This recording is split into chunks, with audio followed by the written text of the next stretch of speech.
Ladies and gentlemen, for the first time in how many ever months, it is time for Yankees baseball. That means something, nonetheless. We got the New York Yankees, we got the Houston Astros, and this is going to be a very fun matchup. I'm going to try to get rid of these shadows behind me, but nonetheless, very fun matchup. We get to see what Juan Soto looks like in a Yankees uniform for the first time, again, when it counts.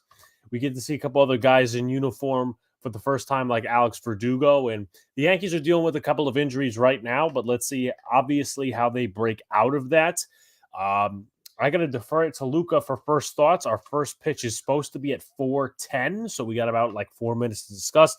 In the meantime, folks, we are inching closer to the 2,000 subscriber mark. So share it out to a family member, a friend, that person you don't talk to anymore. Share it out.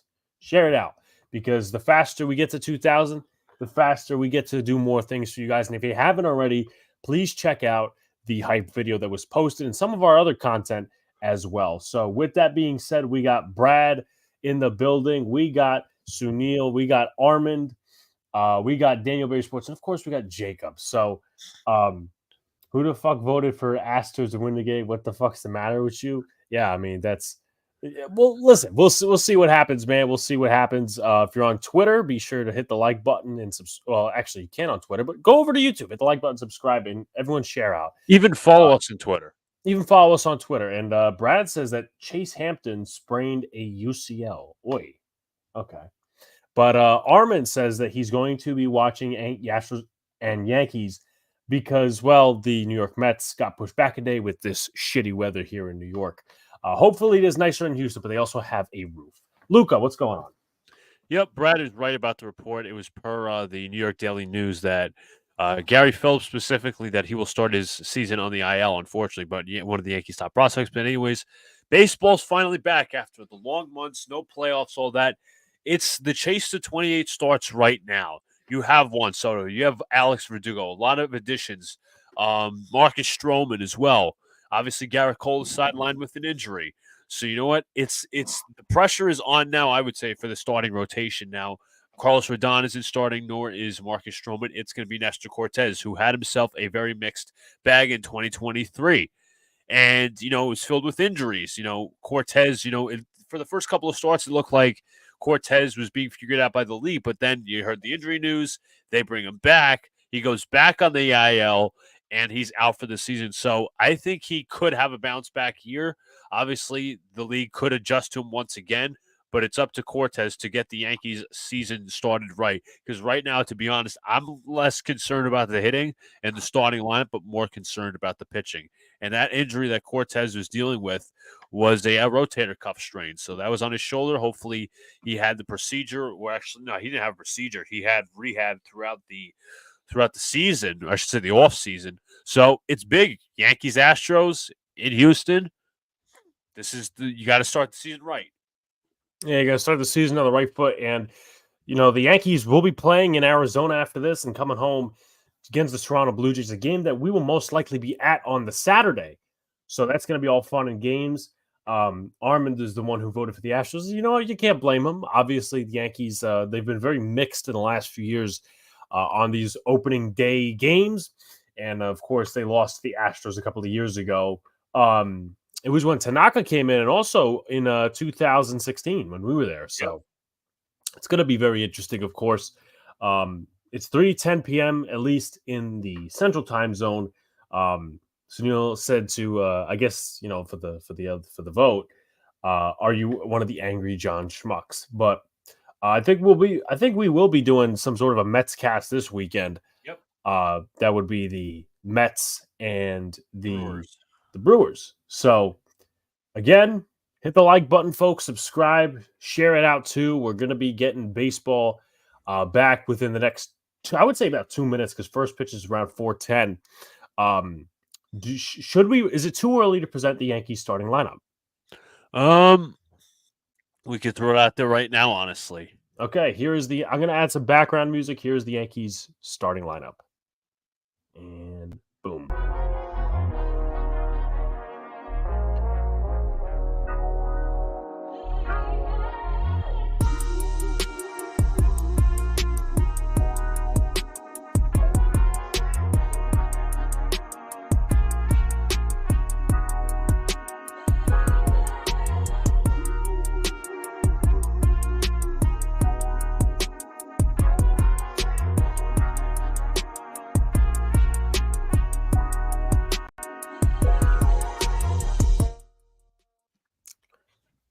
right, so that was the Yankees starting lineup. When we get to the Astros side, we will present their starting lineup. Armin says he's a schmuck and he's proud of it. Um, Jeffrey says, "Hello, Alex Luca." What's up to Jeffrey? Finally embracing tradition. Brunocchio is not wearing a hoodie on top of the uni today. Yeah, that's a little surprising. Well, that's not necessarily funeral music. I mean, listen, I mean that's getting you.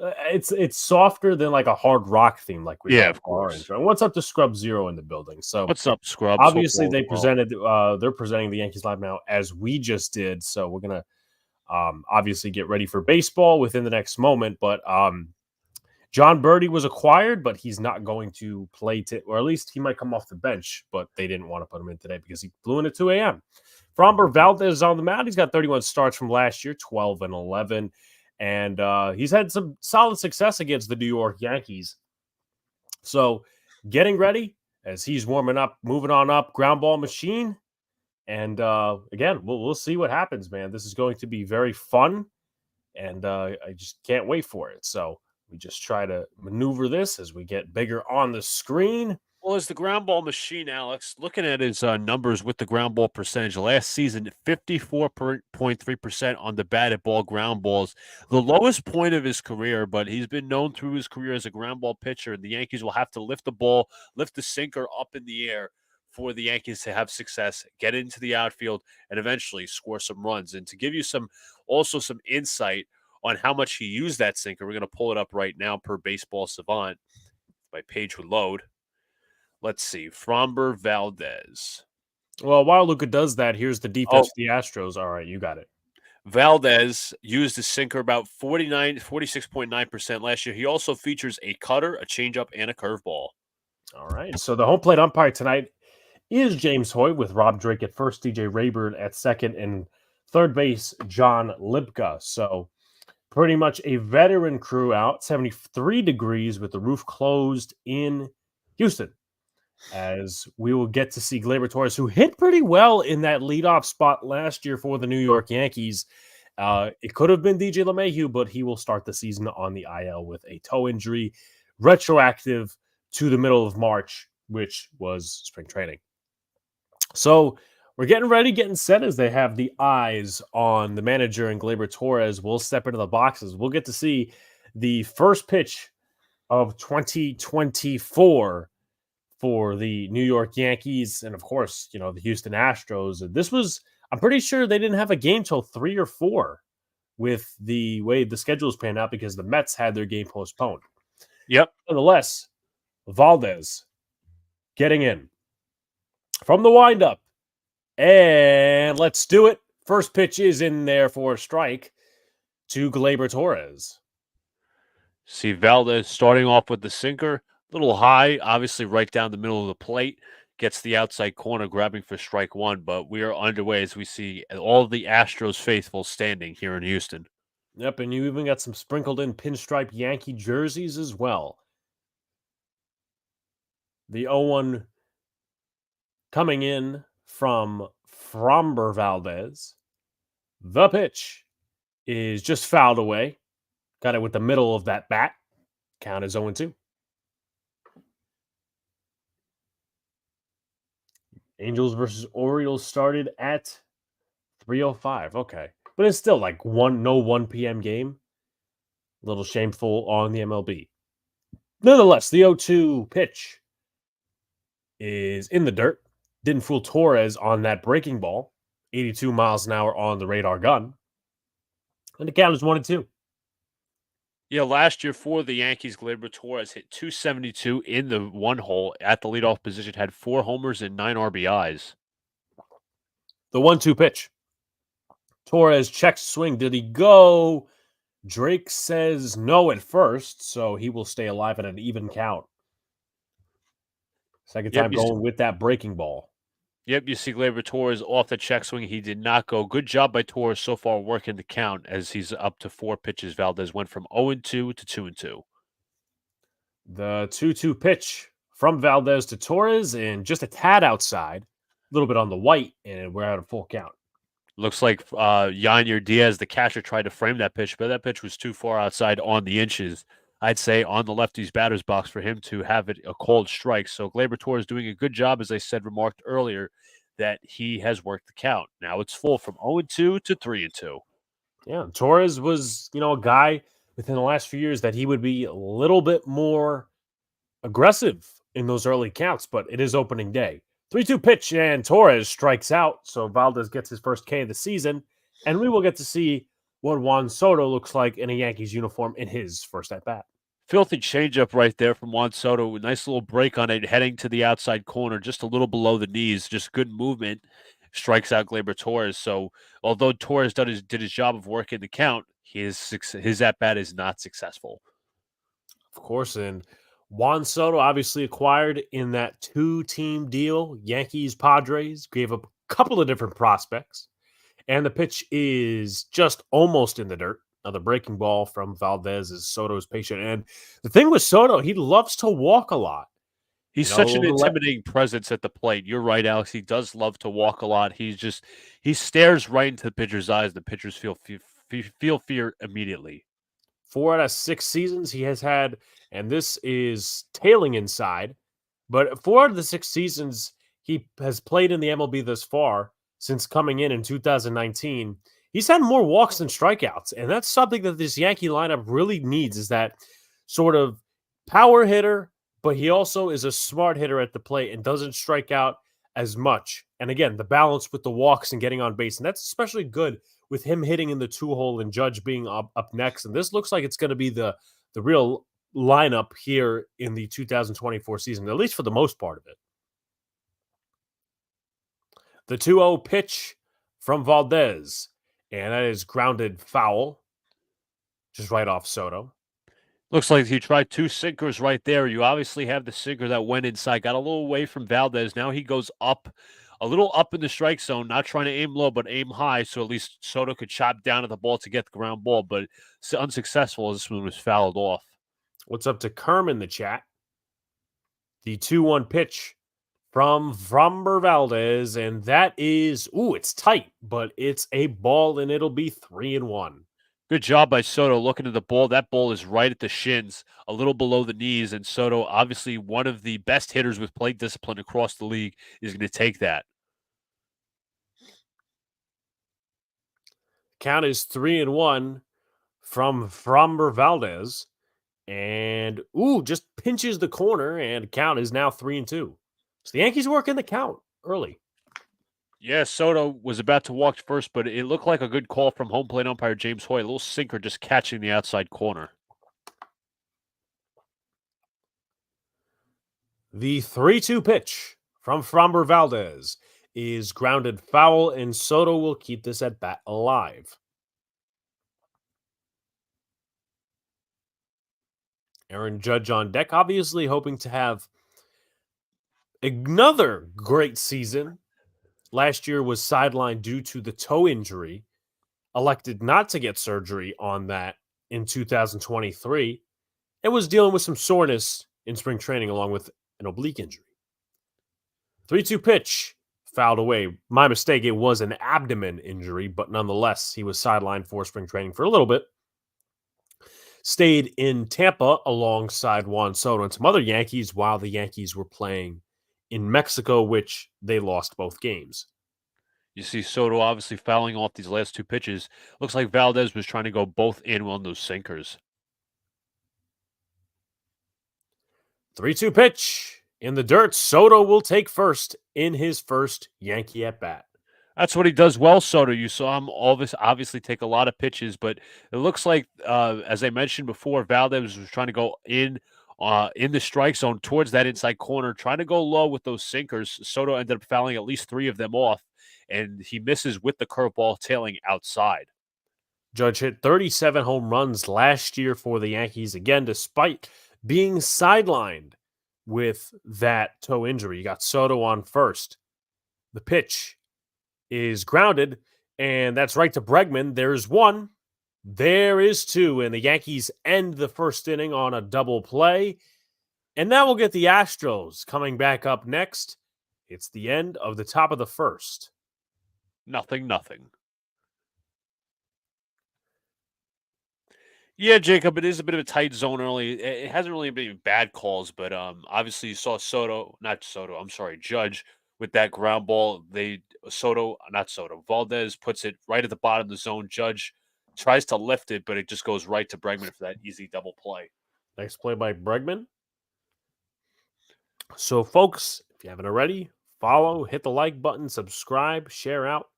But yeah, Jacob is right. There are a lot of good at bats in there, taking their time with these pitches, man. Not swinging ahead early. Like there was that one Pittsburgh game I was watching, and even though it was like different levels of players, they were just swinging first pitch. I think it was a 3-pitch inning, at least for the Pirates hitting against the Yankees. It was like a 3-pitch inning. So, you don't want to have that type of approach just early. Just couldn't evade the glove. Yep. So, looks like we're already slowly starting to come back. Luca, if you want to pull up those stats on Nestor Cortes. Meanwhile, we're going to get up the starting lineup for the Houston Astros.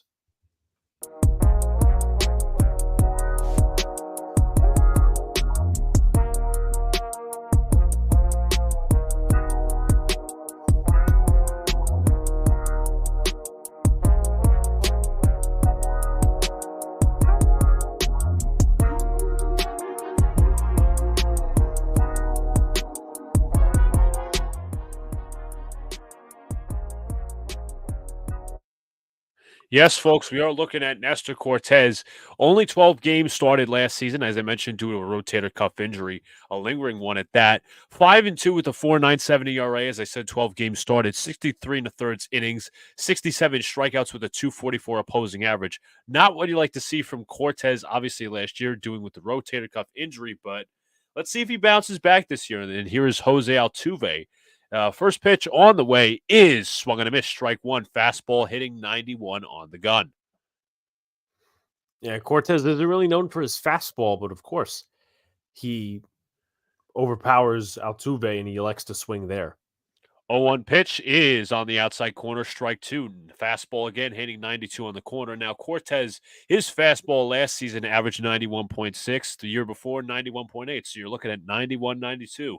Low 90s fastballs. Pretty much everything else is low. 261 versus right-handed hitters last year. And the pitch was high to Altuve. Another fastball going fastball after the power hitter, Altuve. And this one obviously got away. Count is 1-2. The 1-2 pitch from Cortes.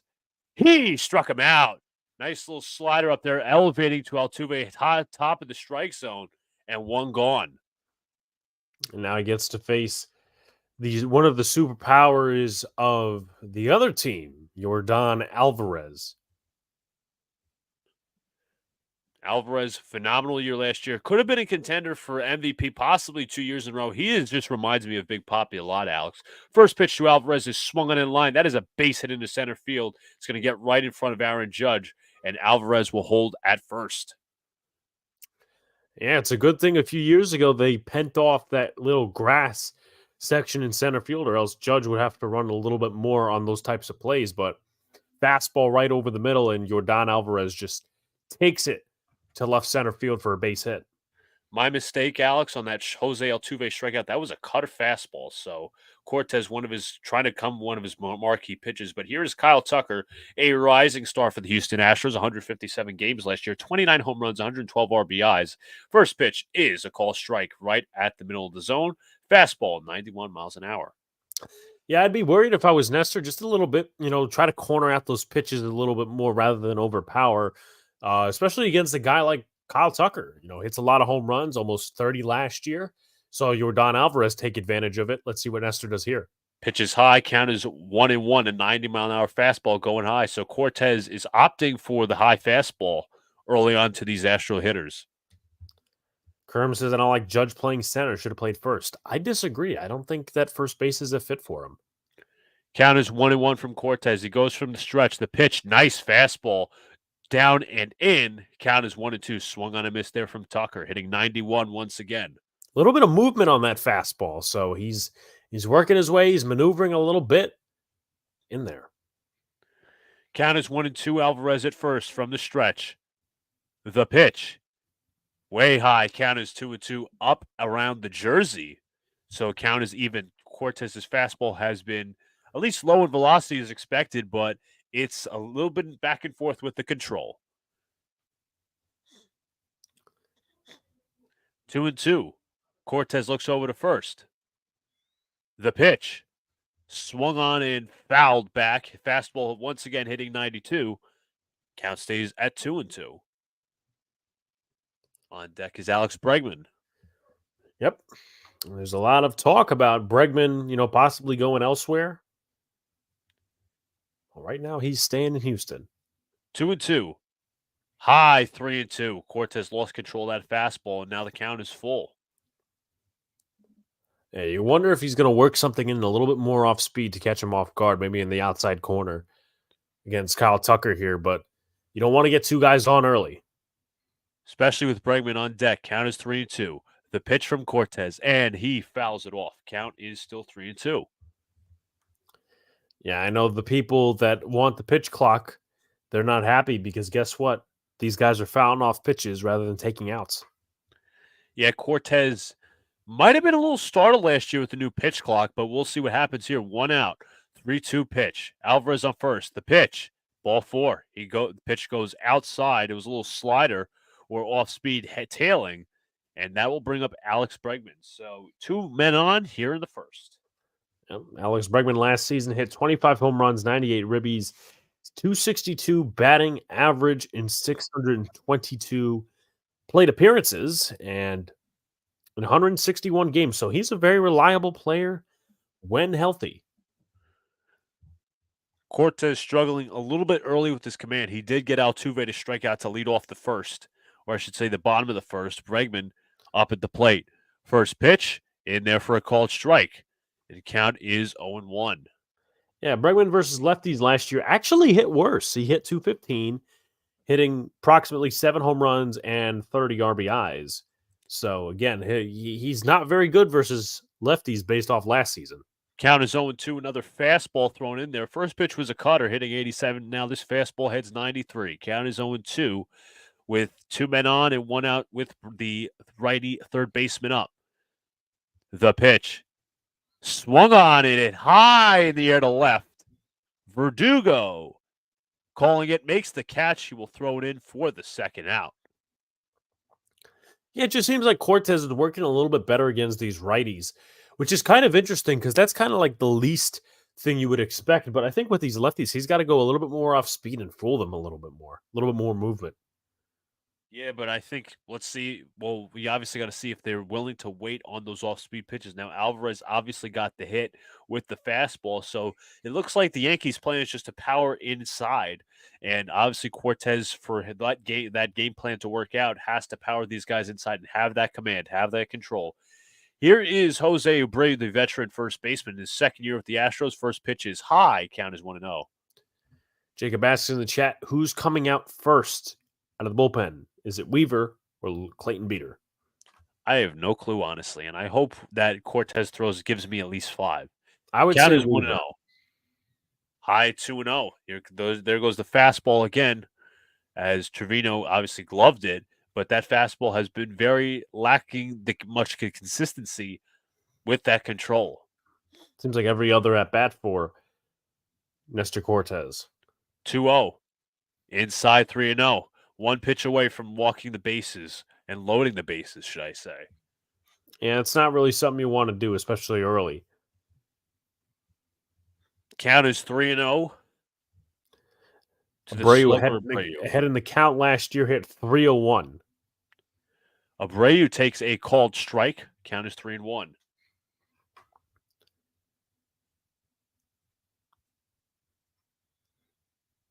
Just a little other side note, he hit 235 against the lefties last year. But again, he had a very lower average compared to the rest of his career at 237. Bases loaded. Abreu takes a walk, and this probably should prompt a meeting for Matt Blake, and it does, as Cortez is struggling with his command. His pitch count is up to 21. Yeah, as for Chas McCormick, Last year with the Astros at 273, 22 home runs, 70 RBIs, 19 stolen bases, and 403 ABs. And against lefties, he's hits really well. 325, 123 plate appearances. And honestly, actually surprisingly, his home runs came more against those righties, but against the lefties, 9 home runs, 21 RBIs.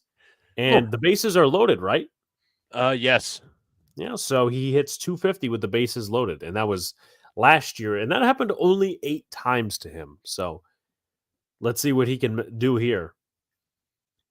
Little fun fact: Shohei Ohtani ripped a double in his first at bat as a Dodger, but then was thrown out at third, trying to run to third. But Mookie Betts was standing there when he was standing at third. But McCormick takes a pitch high, count is 1-0. I think Nestor went with the cutter there, but just a little high for McCormick, who's a little shorter in stature. Tried to bend down, gets the call, 1-0. 1-0 pitch to McCormick, and he takes it in there for a call strike, hitting the top corner. Close to McCormick, count is 1-1.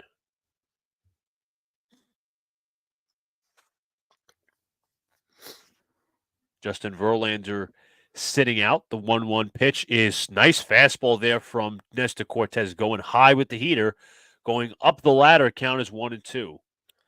Yeah, both of the Texas teams have some starters out to begin the season, so not really a good beginning for them, but of course they could always overcome the adversity.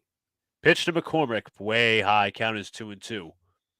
As Cortez would like to try to get control of that fastball early. 2-2, 2 on. I'm sorry, 3 on. Bases loaded, 2 outs. I think he's Nothing. nervous. I mean, It could I don't be. mean to be the Booger McFarland, but I think the nerves are getting to him here. Pitch outside, 3-2. Cortez went away with the off speed, a little too far out. McCormick calls time, and Cortez with a huge pitch here. As you see, Alvarez on third, Tucker on second, Abreu on first. Astro fans cheering here at Minute Maid Park. McCormick, the 6-hitter. Count is 3-2. The pitch. Swung in line. That is a base hit up the middle. 1 run will score. Tucker is going to come in as well. It is 2-0 Astros. Yeah, not a great start for Nestor Cortez. And Chas McCormick just took that right up the middle. Yep, he went off speed right down the middle, and McCormick just found the hole some grass right through the middle, as that pitch was in perfect place for McCormick to hit. And now the Yankees find themselves down 2-0. Not ideal. Nope. 87 miles an hour on that cutter that went up the middle for a base hit. So not as high powering as some of his other stuff, but again, he'll have to get out of a bind here. Another rising future good player, maybe a star, is Yanyer Diaz. He takes high with the fastball. Yeah, Diaz last year, 23 home runs, 282 average, 60 RBIs, and 355 ABs. Pitch to Diaz, 1-0 is popped foul, as Cortez is almost nearing 30 pitches. Yeah, Jacob brought a good point. The Yankees have to go somebody early because he is going to get to 30 pitches, while Diaz last year had 214 versus lefties. 1-1 to Diaz. The pitch is lined. That is a base hit to right field. Gets in front of Juan Soto. It is 3-0 Astros. Yeah, the Yankees got to get that bullpen up. Nestor Cortez is feeling the wrath here. It's up to no Mets, no Nets, no Jets. Unfortunately, the Astros win per usual. I mean, there's a lot of game to be played, but this is not a good start for the Yankees, nonetheless. Yeah, I think Nestor's feeling the opening day nerves. Warming up at the bullpen is Nick Birdie, actually. I don't know that I'd go to him here because he's more of a hard thrower, and he is coming off of Tommy John from 2 years ago and another injury last year, but we'll see. Pitch to Jeremy Pena is a called strike. Count is 0-1. Pena last year, 263 with 10 homers and 52 RBIs. Yeah, a little bit of a drop-off compared. Well, actually, he did better statistically, but just wasn't as much recognized. Pitch to Pena is way high, but swung on a miss there. Count is 0-2 with the fastball going up and climbing the ladder.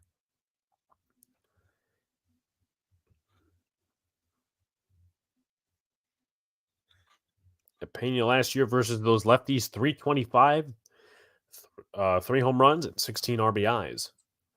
Count is 0-2. Cortez from the stretch delivers, and this is chopped up the middle, right back to Cortez. He fields, he fires, he gets the out, but not before, not one, not two, but 3 Astro runs cross the plate. It is the end of the first inning. We head to the top of the second. It's Astros 3, Yankees nothing. Let's see. We're not going to be doing anything on Easter Sunday, Jeffrey. We're going to let everybody have their day off. Scrub Zero says, whose bright idea was to start Cortez? Well, to be fair, it was Aaron Boone's decision. Stroman, in my opinion, would have been better for a choice for today's game. He didn't want to start today's game. Well, he said it wasn't. He said, it was a mutual thing with Aaron Boone. They said it was due to, if you're talking about Stroman, due to scheduling. They wanted him to be on schedule, but Cortez clearly is feeling the nerves of his first opening day start. Yeah. One of the people that at least you associate with Lucas says that everything is high and middle of the plate with Cortez. Kind of looks that way. I mean, he is, again, it's not consistent control right now. That's the problem. Yeah. But if you're new here, folks, hit the like button, comment, and subscribe, and do all the good stuff. Share out, netting our way to 2,000 subscribers. Jacob is right, though. He's right. It's only the first inning. The Yankees do have powerful bats. So the due-up for the Yankees, Giancarlo Stanton, Anthony Rizzo, and Anthony Volpe, who we hope and expect to have a better season than last. I think Saturday, if I'm not mistaken, it's Brewers-Mets, which I believe is, a 1 o'clock game? Brewers-Mets, I believe it is 1 o'clock. Yep. And then nothing else for the rest of the weekend. And then back on Monday with the Monday show, the Boys in the Big Apple podcast, where we will talk about opening day weekend and a couple other different things. So the pressure is on the Yankee lineup early, should I say? Not 1, not 2. They got to spot 3 runs and also have it held down by Nestor Cortez next inning. Hopefully the nerves are gone. So here is Giancarlo Stanton facing Framber Valdez. And the pitch is tailing in there for a strike. Valdez with about half of the pitches that Cortez had in the first inning. Stanton, not a great year last year statistically. 0-1 pitch is grounded to shortstop. Pena fields, fires, got him, 1 away.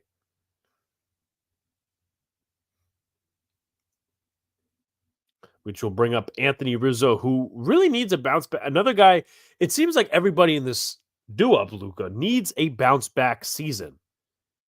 Giancarlo Stanton, Anthony Rizzo, after having the concussion, it was mishandled by the Yankees. Then Anthony Volpe, who struck out 167 times last year. Pitch from Framber Valdez is just a tad outside. James Hoy keeping a very tight strike zone today.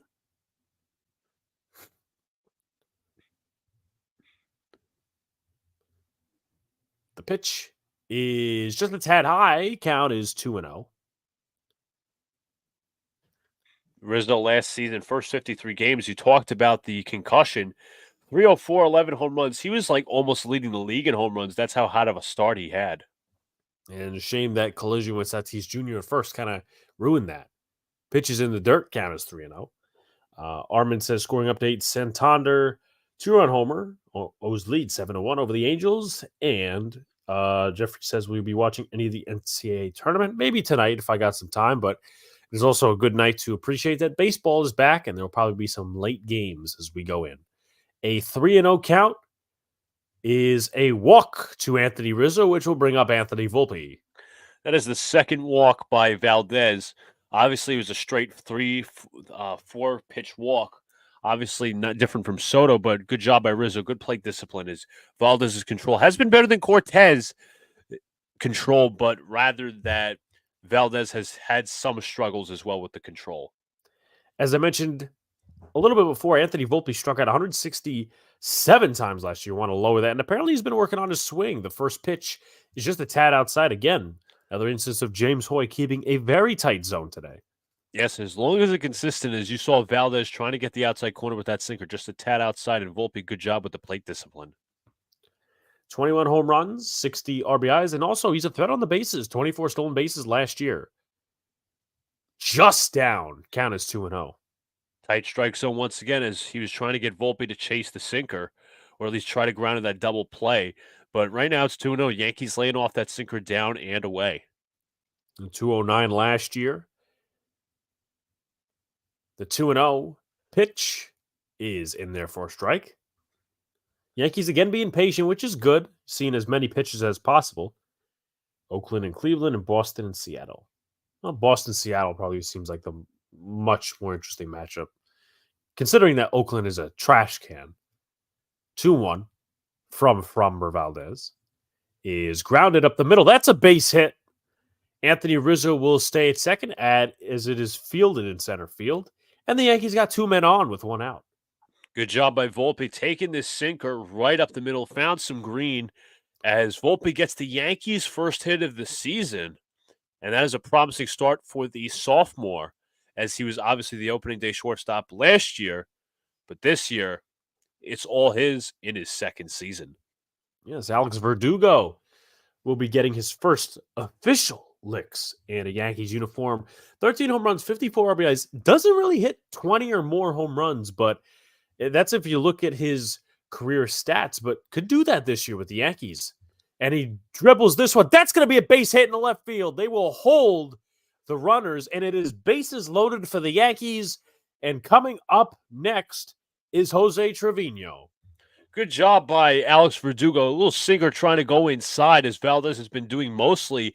And he just squirts this one to left field. He gets inside of the ball. Verdugo, only a 220 hitter last year against left-handed pitching, but the Yankees have the bases juice with 1 out. So there's a little bit of promise for this inning. Yeah, and all smiles around the bases. Verdugo, Volpe, and Rizzo. And Trevino, he'll need another step up. Was partly injured last year, which you saw the time that Austin Wells got. You saw the time that Ben Rordvedt got, and Higashioka as well, who was dealt in that Padres trade for Juan Soto. So bases loaded here with Trevino up at the plate. And he had a solid season in 22, not so much in 23. We'll look to bounce back. And the first pitch is in the dirt. So you see Valdez, he's getting a little bit of those jitters. Yep, you see Valdez and Cortez, should I say, missing both of their control, lack of consistency there, as you see the Yankees are trying to run up Valdez's pitch count once again. The count is 1-0 to Jose Trevino. The pitch is swung on, and that's going to be a strike. Nice breaking ball.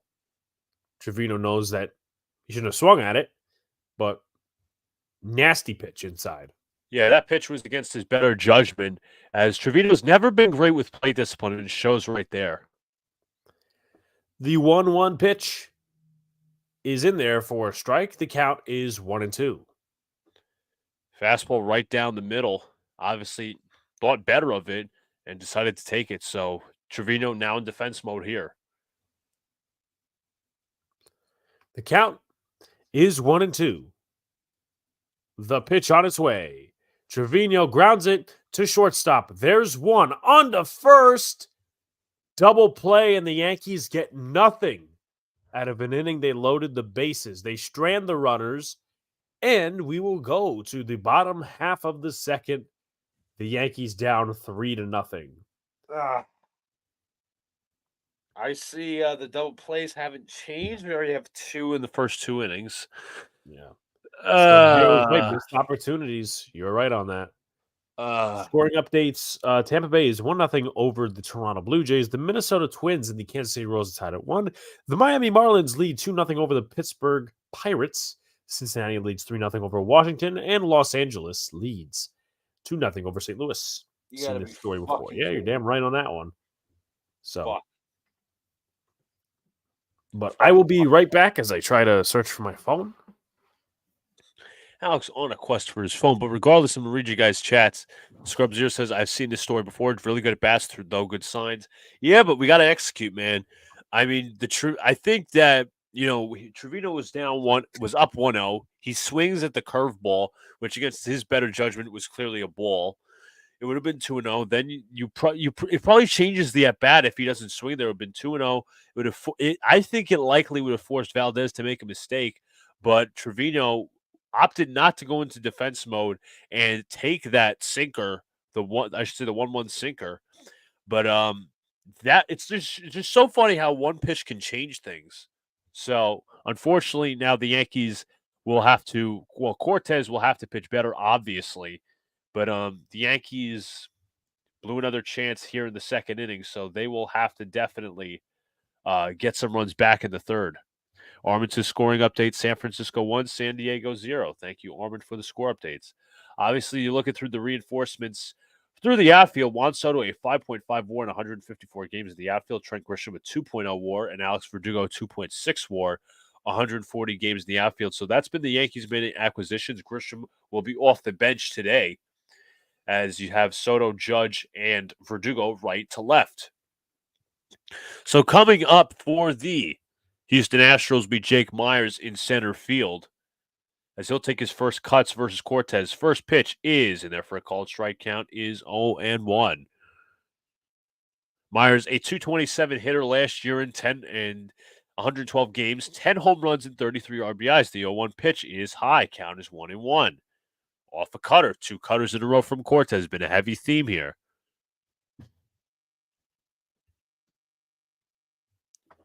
Count is 1-1. The pitch from Cortez swung on and drilled to left, and that ball is out of here. A home run for Jake Myers. First home run of the game. It is 4-0 Astros. Figures that's what I walk into. Jesus Christ. That fastball inside was flat. Inside corner, and Myers puts it right into left field. And the Yankees are in deep, deep trouble. Yeah, this is a little tough to watch. It's going to probably show you a replay. Alex, watch the fastball with no movement. I saw a little bit of it, but of course they're not going to show it because now Altuve's up. Altuve takes a strike. That's a little bit outside, but regardless, count is 0-1. Altuve struck out in the first inning, but it's been all downhill since the first for Nestor Cortez. The 0-1 pitch from Cortez is swung and it popped up. Towards the short outfield, Gleyber Torres calls it. He'll make the catch for the first out. Scrub Zero says, my timing is impeccable. It is. I mean, it was going inside of Myers, but once Myers took a swing, no doubt, no life, low velocity. All he had to do was whip back a little bit and clank it into left. Here is Yordan Alvarez. First pitch to Alvarez is high count 1-0. Yeah, he's still not calmed down, obviously. Has not really been keeping his composure. 1-0 pitch to Alvarez is swung on and fouled. Running is Cabrera. He will let this go into the seats.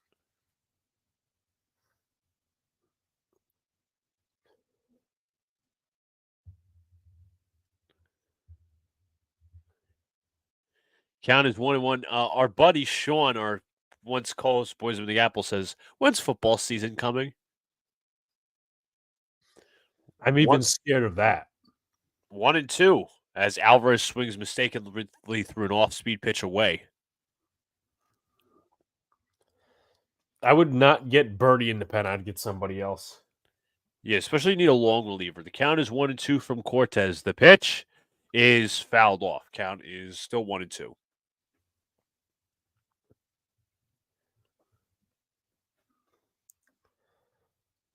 Aaron Boone spitting out his sunflower seeds. Pitch.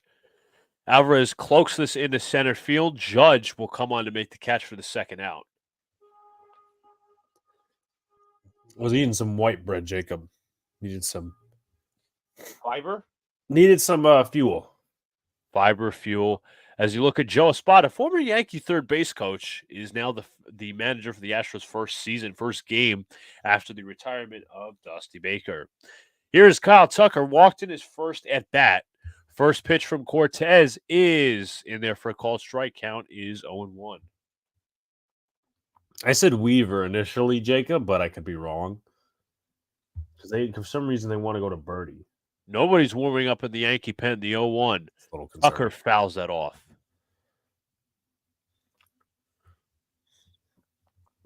Listen, it's all okay, Alex. We have the Knicks. We have the Rangers. Always good to have more teams than one. 0-2 pitch is swung on and popped up left side. Cabrera, this is also going to go into the seats. Yeah, well, you have those one sport homers. Gotta love those one sport homers. 365 days a year, it's one sport. Count is 0-2. Cortez winds, kicks, and delivers. And call, strike three. Kyle Tucker not happy with the call. Pitch a little outside, to be fair, as that'll end the inning. After a Jake Myers home run into left, it will be Cabrera, Torres, and Soto coming up. Armin says, don't worry, the Rangers will fail in the playoffs. Quiet, you fucking Pittsburgh Penguins fan. Yeah, if he was here, he'd probably kick your ass. Or at least bite back at you for saying that. But Oswaldo Cabrera, who I want to see if he does better against the righties or the lefties. I might grab a snack. I'm starting to get hungry. Yeah, I mean, I didn't really eat before this. Well, I mean, obviously, I grabbed my snack. He'll be obviously facing the lefty, and he actually hits worse against the lefties. And not like he's this great hitter overall, but 200 batting average, 3 homers, 8 RBIs. So that's where he is. And in terms of leading off an inning, he hits 227. Yikes. So a couple of good splits for you. Jacob, yes, I saw that, Jacob. I also see that they're at the Washington Pro Day, and that they're also. Did they meet up with Odunze? I know they were watching Penix. They were watching Penix. They were they were watching the Washington Pro Day. They also apparently have a private workout with Drake May scheduled at some point, but I don't know when that is. But the Rangers, the 49ers of the NHL, have good rosters, but only one Stanley Cup. They can't bring it home.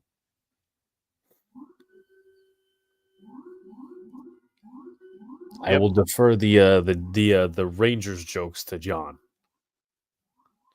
As you look at the trade details, the Yankees acquired John Birdie, traded Ben Rortvedt, and no prospects were acquired, but just John Birdie. So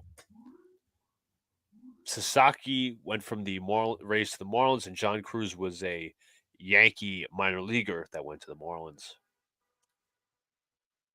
As we get the beautiful honking in the background.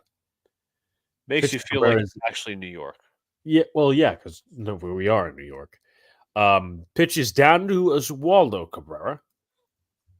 Again, not a very good season last year. And there's a lot of people think that he's going to be this Ben Zobrist type. I think Ben Zobrist was a little bit better than him, but nonetheless.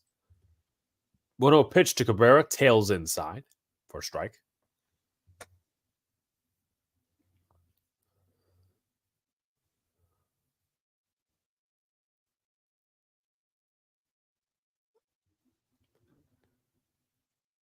The 1-1 pitch from Valdez, and it tails off into right field foul. A little bit in on him. Looked like Cabrera tried to inside out that sinker, but he fouls it off instead of driving it to right.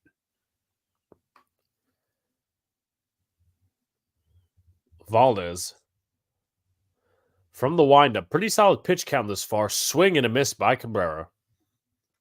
Nice little off-speed pitch. It looked like a curveball coming out of his hands. Just beautiful drop on it.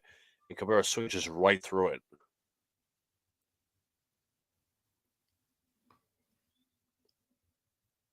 So apparently 50 Cent is at the game. Fascinating. So this will bring up Gleyber Torres, 0 for 1 today against Framber Valdez, and the pitch is lined to shortstop. Pena Fields fires to win. I have a feeling this is where they're going to start to get aggressive and overly aggressive. Well, at least, Torres. Because, again, that was just the first inning where he took some pitches. So we got Juan Soto up, walked in the first inning, so he doesn't actually have an at-bat, but he has a plate appearance under him. And was also caught in the double play. Pitch is in there for a strike. Soto actually played 162 games last year. Not many players do that anymore, folks. Nope. Said they'd rather be bitches. 0-1, fouled away 0-2. Well, it's the analytics that say you really can't play 162 games. Look at how the Yankees used to do off days. Never believing in the hot and cold. And a lot of people, because of that double play, were complaining about Trevino. I said, start Austin Wells. 0-2. Called strike 3. Soto thought it was a little high, but nasty breaking ball. And we will go to the bottom of the third. That pitch was fucking high. Now you see the zone starting to expand. For fuck's sake. I know, but to be fair, you could also say that was too close to take for Soto. Yeah. He was already down in the count. 28 votes so far. 79% say Yankees are going to win. 21% say Astros are going to win. So I really... You really? What is this? The fucking Taylor Swift song? I don't get why I'm on when we do this thing on YouTube, it just shows up as Yankee. It never shows the Astros hashtag. At least for me. But nonetheless, real. Hope you guys are enjoying yourselves while you're here, though the Yankees are losing. Hit the like button if you haven't already. Subscribe, do all the good stuff. Turn on post notifications. And check out some of our other content. We don't just do the Yankees. We do some Giants content. We have a show on Monday where we talk about all things sports, except curling, because who the fuck wants to watch curling? We also do Knicks content, folks. We're hoping to do another Knicks game this week. What would be a good game? Obviously, we have to run it through Brian and John. Sunday, they play the Bucks in Milwaukee. Ah, okay. 7 p.m. Next Sunday? Yeah, not Easter Sunday. Okay. The Sunday after. Gotcha. So they're talking about name that Yankee. That's obvious. Like, what are we talking about here? Randy Johnson. Obviously, it was Kurt Schilling.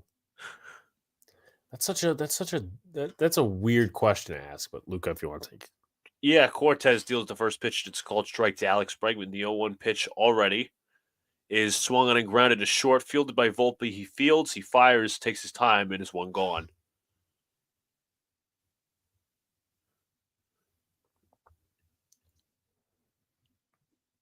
So they're getting a little bit more aggressive, but they can because 49 pitches is going to be 50. Here's Jose Abreu. He walked in the first and scored a run. Pitch to Abreu is downstairs. Count is 1-0.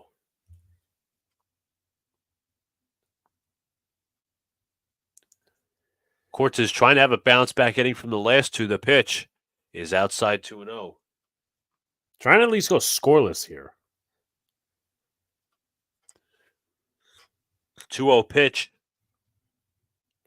from Abreu to Abreu is a called strike. Sweeper hitting the bottom of the zone. Now it's 2-1.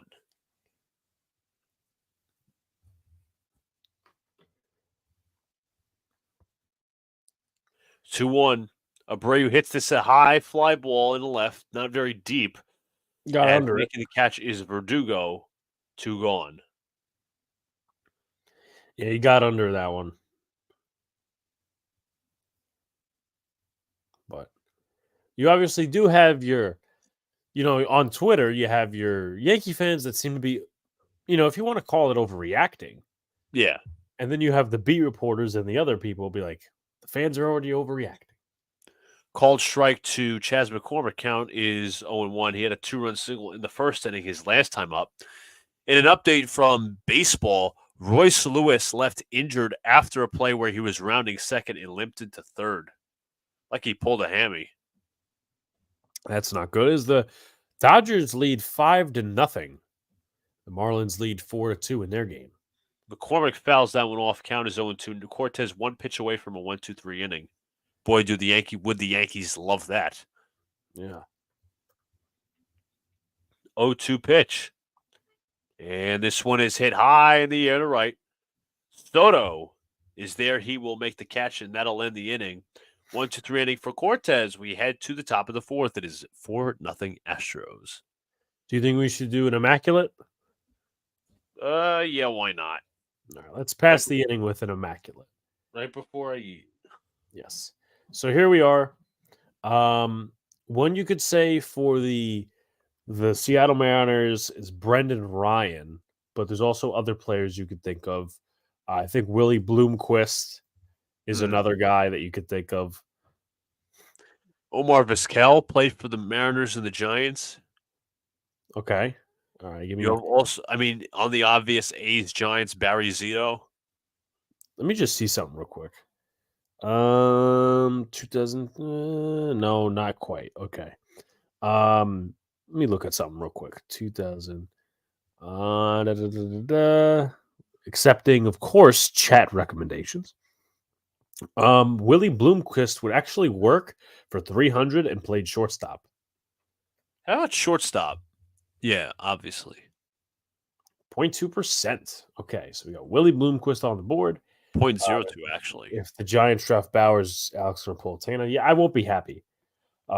Scrub Zero says, I know it's only opening day, but this doesn't make me feel any better about taking on the Astros. Yeah, not an ideal start. Listen, you can't be happy about this. Like, you could be sitting back and just waiting patiently, but you could also be like, hey, listen, this is not a good feeling. But anyway, do you want to go Brendan Ryan? Yeah, let's go Brendan Ryan. Brendan Ryan. So he gets a 2%. A's shortstop, there's a couple. There's Eric Sogard, maybe. Cliff Pennington. Cliff Pennington. Could be a couple other different guys you could throw in there. Did Bubba Crosby ever play shortstop? I'm pretty sure he did. Jamile Weeks also played. I'm going to switch back in a moment. Not Bubba Crosby, Bobby Crosby. Bubba Crosby was a Yankee. Yeah. All right. So we'll stop sharing the screen. We're actually going to go back to the game, which the Yankees are trailing at this moment. As they're looking at what seems to be... It's part of the train set. Yeah, it's a part of the train set, so it's probably all props. Pitch Judge is a little outside. Count is 1-0. Couple of good suggestions from the chat. The 1-0 pitch from Framber Valdez is now 2-0.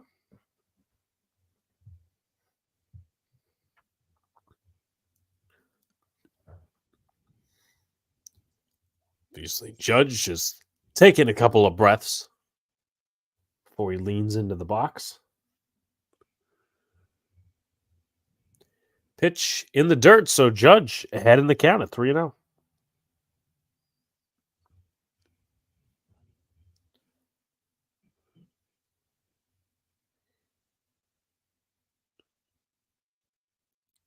The 3-0 pitch. Let's see if Judge just takes a strike. And no, it's a ball. Valdez didn't like the call. Diaz was a little mystified, but that is just a tad low. Looks Judge like will go first. Yeah, it's a ball in the shins. Good call by James Hoy, the plate umpire. But I will also add that's a call that most umpires make on Judge for a strike. Yeah. Here's Giancarlo Stanton again needing a bounce back season. The pitch is in there for a strike. The count is 0-1. Shouts to Joe Giammarino. Joe Giammarino, what's up? Hope all is like well. Button, folks. Subscribe to all the good stuff. 0-1. Swing and a miss. Stanton Why the Golfing. fuck would you swing at that? What part of that pitch made you swing at that?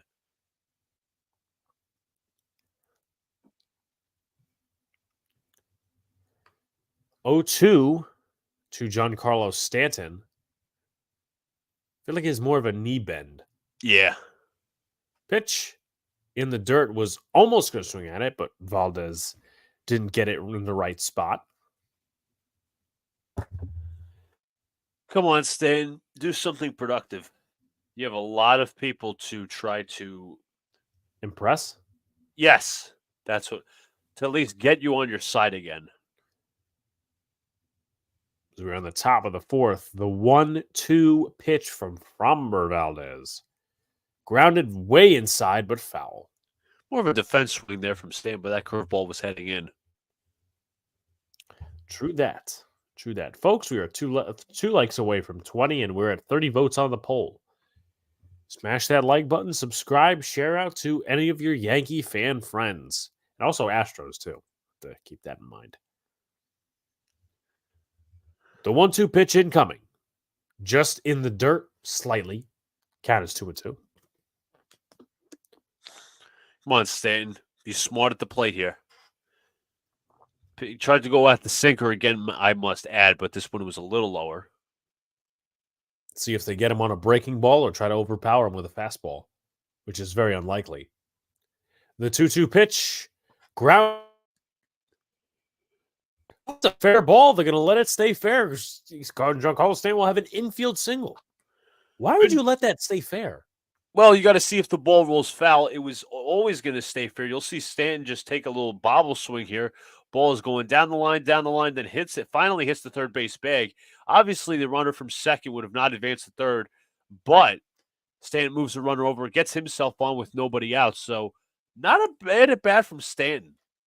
I mean, if you're Bregman, you could probably throw Stanton out because of the way, he runs and the speed that he runs at. But we'll have Anthony Rizzo here, who walked his first time,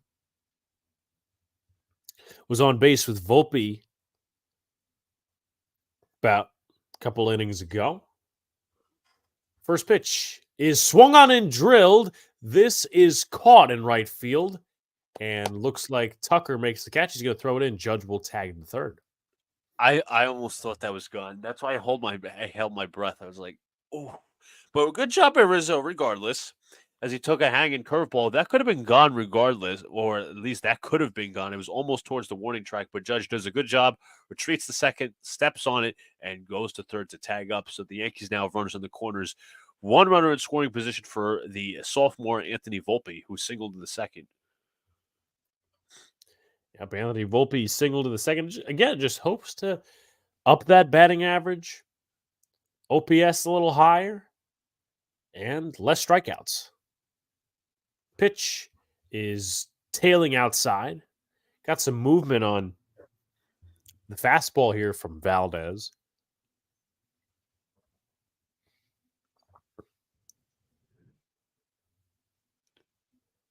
Valdez from the stretch with 2 runners on.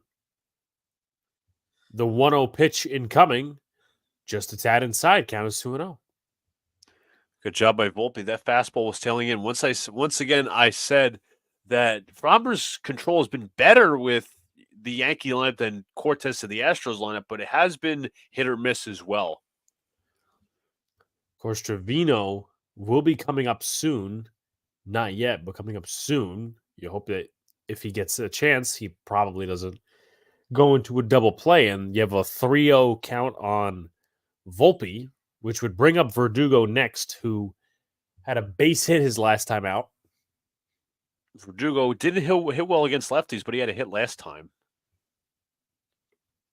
3-0 pitch, and he will take a walk. So Valdez getting a little bit of those jitters. As pitching coach will come out now. So they'll talk to Framber Valdez. As Verdugo will come up. He had a single in the second inning. Yankees do have a chance. Is Josh Miller, the pitching coach, walking out towards Framber Valdez. But it's a big time for, as you see, Valdez is laboring here. Obviously, Again, control has been hit or miss, but regardless, the Yankees have an opportunity. Verdugo, obviously, as I said, it did not hit well against lefties last season, hitting around the 220 area. But with the bases loaded last season, he hit 250. But with runners in scoring position, he hit 200. No, let me double check my numbers. Scoring position 250. So 250 for both bases loaded and in scoring position.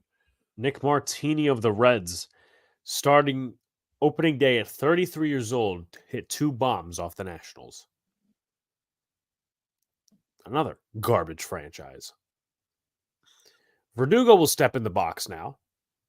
Again, 1 for 1 on the day, singled earlier. The first pitch from Valdez is down in next to the dirt, but not there. He's been a little bit between the dirt and the shins with some of his pitches.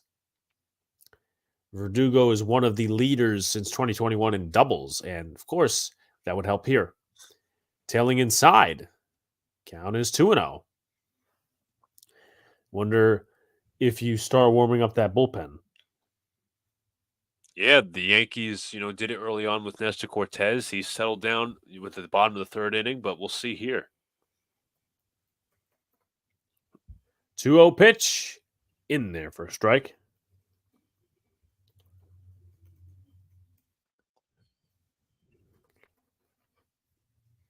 With 1 out last season, Verdugo hit 259.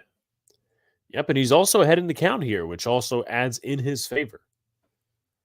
2-1 pitch. Outside 3-1. No place to put Verdugo. Jose Trevino on deck, who grounded into a double play, so the Yankees need at least a run or a few here. Again, you'd like to cut into that lead, maybe make it half. Give Cortez a solid foundation next inning. Verdugo chops this to second. There is one. On to first. It's a double play. That is the third double fucking play of the game. Holy shit. Wow.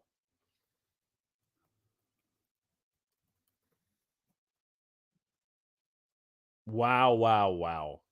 I don't know. I don't know, guys. That was but you see, I'm not saying Cortez needs to give up 100 runs a game. But it would be nice if each of the innings didn't end on a fucking double play.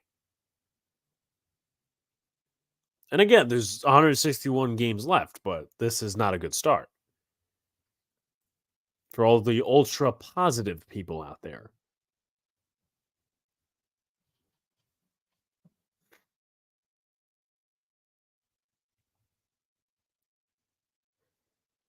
So, as Luca has returned, I have nothing to say, but we're back. We are back, folks. Ground ball double plays, bases loaded. Why the fuck would you swing at that 3-1? That pitch wasn't right down the middle. That pitch was barely on the outside corner. I agree, Jacob, that it's good working the count, but you got to execute.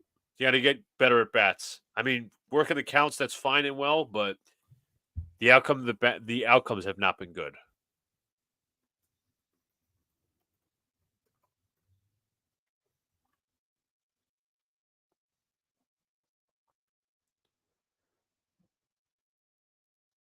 So here we are back at Minute Maid Park.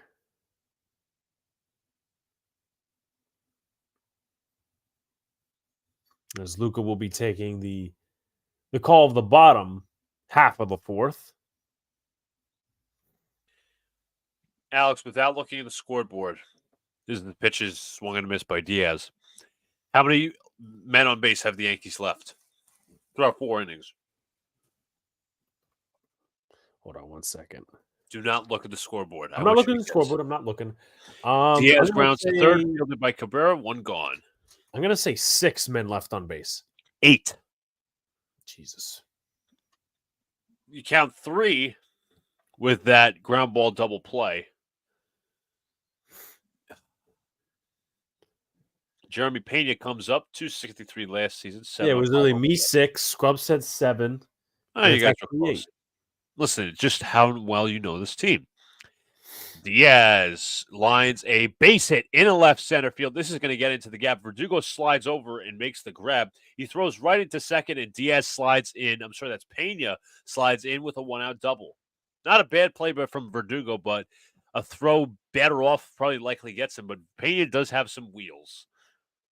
He did the Brett Gardner in left field, slid over just to get it. But as for Pena, he had 13 stolen bases last year. Obviously, Trevino's known for his defense, but would the Astros really want to steal up 4? They don't have to. They don't have to. If they want to make Nestor shit his pants a little bit more, they could. Myers takes a call strike.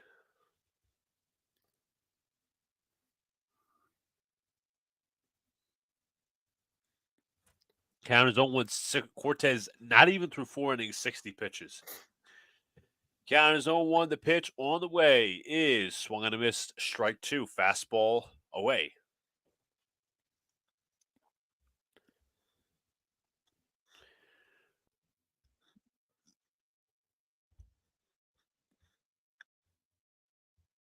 I'm going to look up a stat in a second.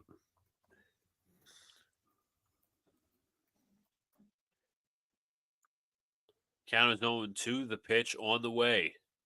And swung on a miss. 2 gone. Jake Myers swings through a fastball. That's a positive sign, but the Yankees surprisingly ranked 19th last year in grounded into double plays per game. 19th. Sonny. Oh, Wait, no. hold on. I'm sorry. Wait. Just wait on that. Well, actually count them at, I think it's 11th. Because it's kind of in reverse. Altuve takes a call strike. Count is 0-1.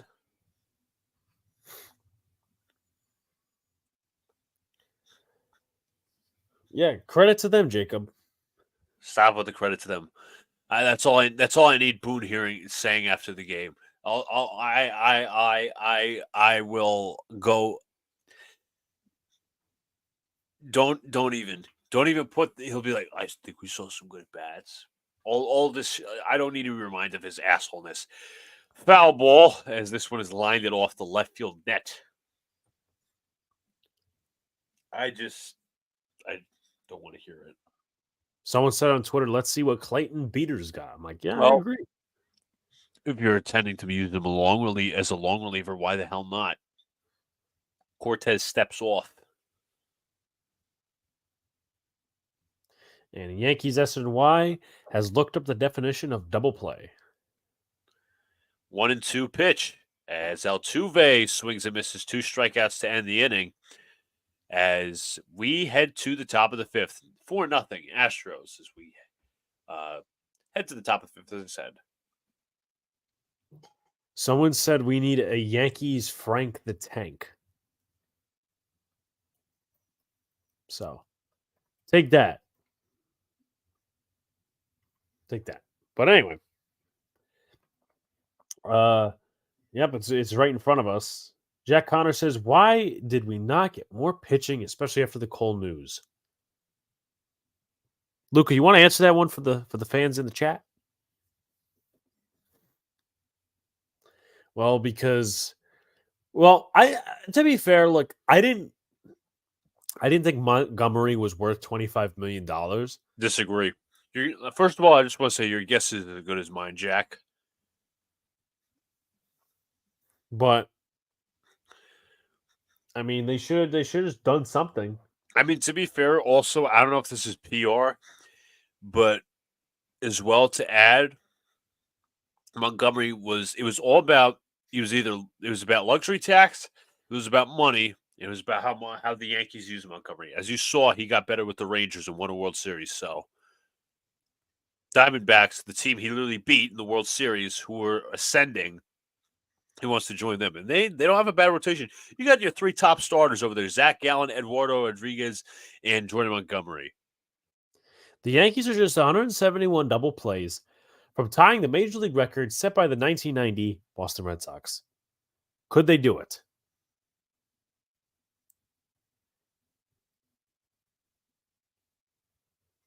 But what do I know, folks?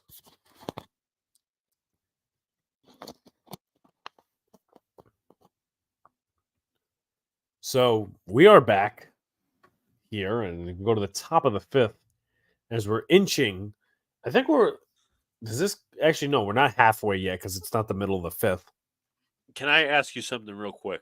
Go. For future Yankee streams, are we going to set an over/under for double plays, like we We do might against have the to. Astros? We really might have to. Jose Trevino, speaking of which, grounded into a double play in the second, is 1-0 right now. In terms of the count on Framber Valdez. From Framber Valdez. Pitch is 1-1. Tight strike zone still by James Hoy, other than maybe 2 calls on Kyle Tucker and Juan Soto.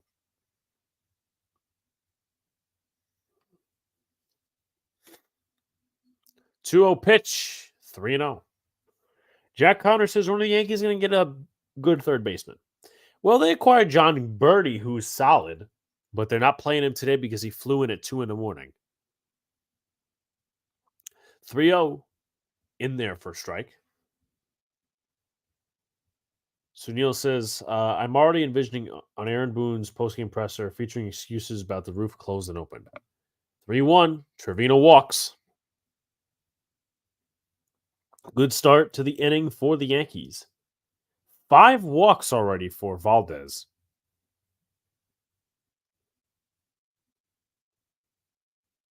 You think they might do something with that? I swear to God, if Cabrera grounds into a double play. Well, we all know who Oswaldo Cabrera is, so. Pitch to Cabrera is just a tad outside. Tailing heater. Count is 1-0. If they'll ever update the scoreboard.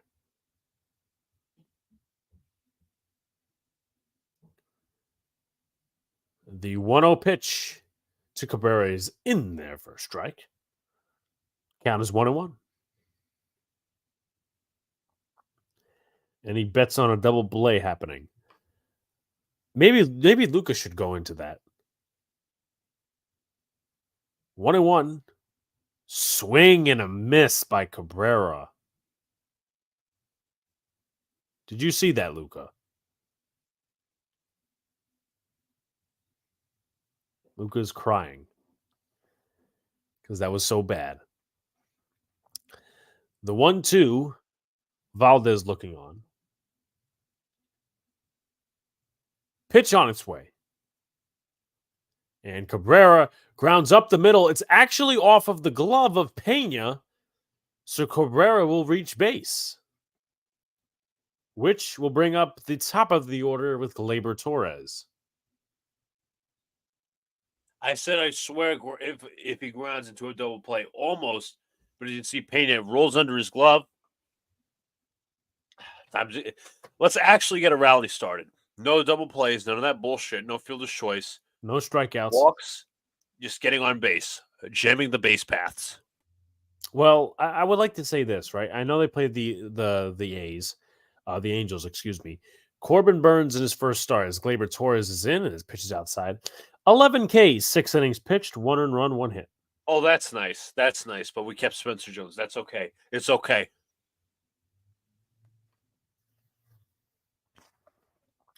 Count is 1-0. The pitch, 2-0. It's okay because we didn't want to give up Spencer Jones for a top 5 pitcher in baseball. It's up to Afram in the building. What's going on? What's up, Afram? Hope all is well. Best ground ball rate since 2021. The pitch, just high. Gleyber Torres not doing anything with it, which is a good thing. 3-0, and you have Juan Soto on deck, which, if a big enough bomb happens, you tie the game. But Gleyber Torres has to get on first. Please, please, please, Gleyber, come on now. Confused the fuck out of Valdez. Valdez just spicing up the ball. The 3-0 pitch in there for a strike. I'll take that, honestly. Yeah, listen, it's working up his count. 71 pitches so far for Valdez, and that's strike 2. All right. Come on now, Glaber. Get in defense mode. He's already came back with 2 straight strikes. And Glaber will call timeout.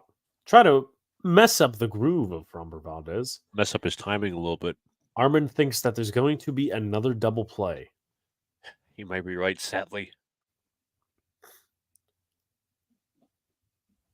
3-2 pitch from Valdez. Incoming. Ball 4 brings up Juan Soto. Now Soto's, as they're going to show on the S Network, they got to do the Soto shuffle. Soto's got to do the Soto shuffle. Really get into Valdez's head. Make him throw a mistake. Get some extra bases. I'm not expecting a grand slam here. Get an extra base hit. Score at least 2 runs. Then you set the table for Judge. Soto's really got to play some mind games here with Valdez. And of course, the Scarlata brothers are already posting about it. I saw. About the double play. Juan Soto up at the plate. Takes a strike, and now he calls time. Miz is in the chat. What's up, Miz? What's up, Ms. Hope all is well. Warming in the Astros bullpen. I'm trying to pull up names here. Martinez says same bullshit. And just a tad low. I'm surprised that wasn't called a strike. Talking to James Hoy about, but I guess he wants a consistency. Could be. The pitch in the dirt count is 2-1. That is Seth Martinez in the bullpen, by the way. I hate to interrupt. Okay. Afram says it's nice to have a distraction from the Jets with this game, but is it a good distraction? Oh, I know what he was saying to James Hoy. He said the pitcher didn't lock eyes with me. So they'll probably catch that on the next occasion that happens. The 2-1 pitch from Framber Valdez is a base hit in the right field. 1 run will score. Do they send another runner home? They held him. They held him at third, and Juan Soto knocks in the first run for the New York Yankees in 2024. It's 4-1 Houston. It's his first hit as he drives the sinker up at around the chest. He drives it to right field. It doesn't go on the ground. So since it was a line drive, smart of the Yankees to hold the runner. And now you have Judge with bases loaded and nobody out. So big situation here potentially. Scrub says, good. Finally, the seal is broken. Judge from Valdez at 77 pitches. In there for a strike, and he calls that low strike. Fucking go again. How many times did the umpires call this low strike on Judge? I complimented the umpire last time and said he didn't call the low strike. Now he does. That was in his shit. The strike zone. 0-1 from Valdez. Swung on a miss. That was a sick changeup right there. It might have been a sinker, but that almost looked like a changeup. 79 pitches. 0-2 from Valdez to Judge. Nobody's out, by the way. So you got multiple scenarios. Did he go? Rob Drake said he did. Struck him out, 1 away. You fucking donut. Why would you swing at that? That's 1 away. Yep. Judge not particularly happy. Did he go? Yeah, he went. From that angle, he did. I want to see like an over-the-plate angle, not a garbage angle. That's the best angle you're going to get. So Giancarlo Stanton up at the plate. I know Miz has been talking about a redemption season for him. I hope it is. Outside, want to know. I hope it is. Stanton singled in the 4th inning. Let's see if we can add to that.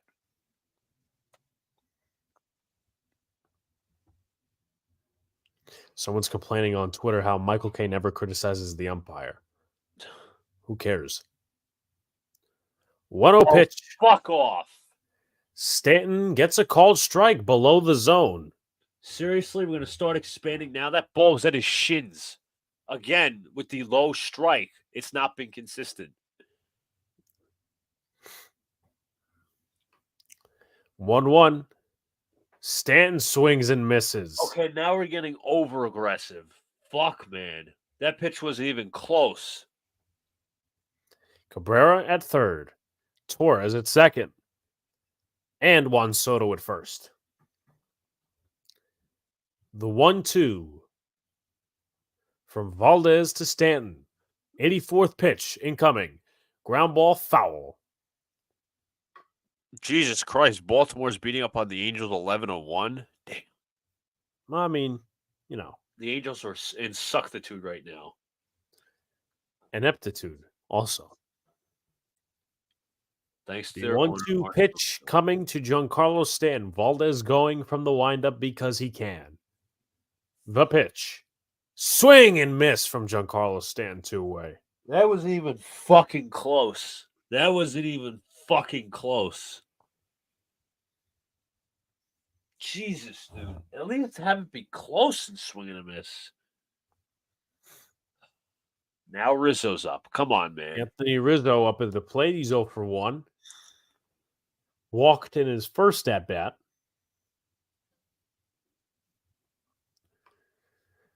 See what they could do here.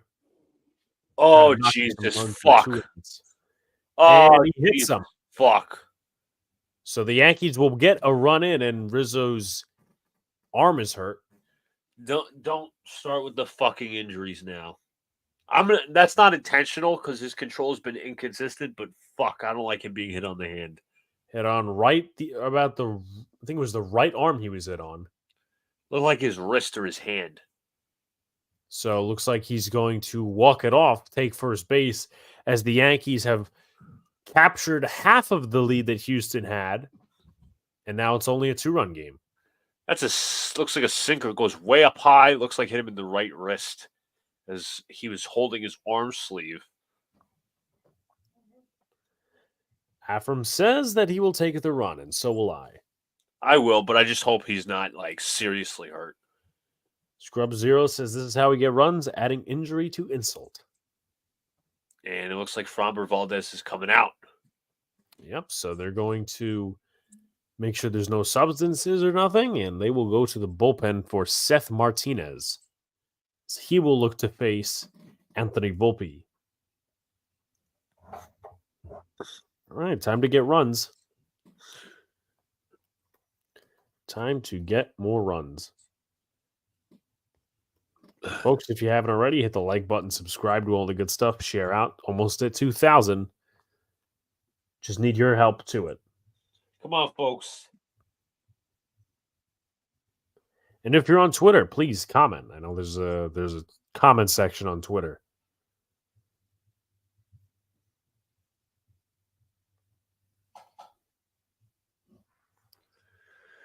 So I'm gonna guess they're bringing Seth Martinez. Yeah.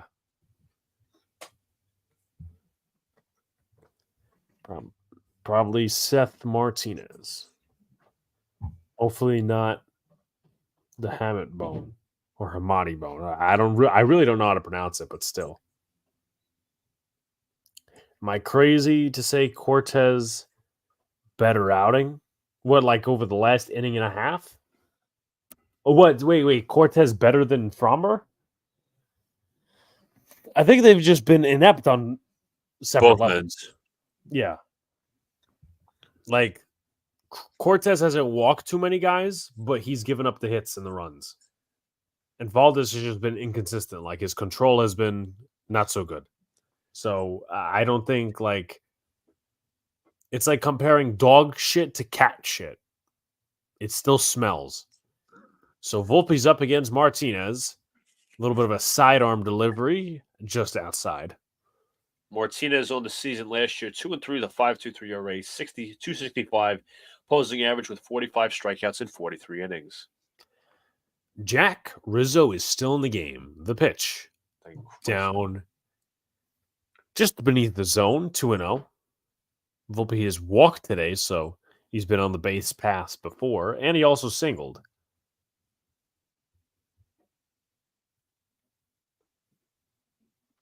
The 2-0 pitch incoming. 3-0. No place to put Volpe. Yeah, it looks like he's just missing location right now. Control's been okay, I guess, if you want to call it that, but the location has been missing, way off on some of these pitches. See if Volpe gets the green light. Probably not. The pitch just down, and another run is in. All righty. Yankees can still continue this rally. Good job by Volpe waiting on all those pitches. Martinez clearly doesn't look like he has it out of the bullpen. So Alex Verdugo will be coming up to the plate. 1 for 2, had the double play and also singled in the second. Versus righties hit 279 last year. And now Martinez will step off and step back on.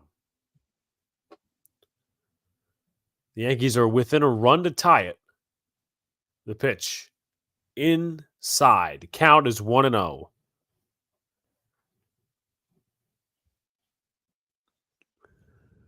Martinez better against the right-handed hitters, not the lefties though. But he couldn't get Volpe out. Check swing foul ball by Verdugo. Afram says, thank you for wearing different color hats. I thought I was something wrong with my laptop display. Scrub Zero says progress, and I agree.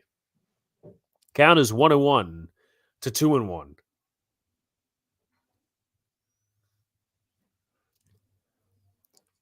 He's one ball away from no place to put him, and then eventually ball 4 after that. So we hope.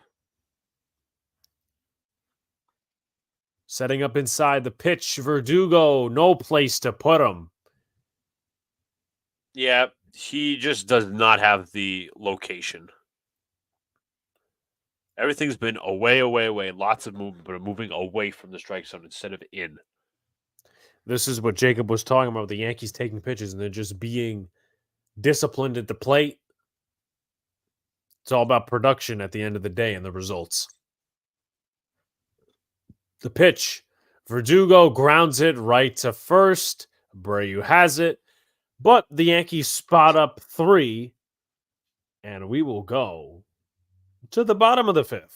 I'm not going to complain about the inning, but I like my selfishness would have wished that Verdugo didn't swing there because you saw that Martinez wasn't locked in all his pitches and the location. So I would have just sat 3-1, get to 3-2, then obviously be in defense mode with the 3-2 count, trying to get a base hit.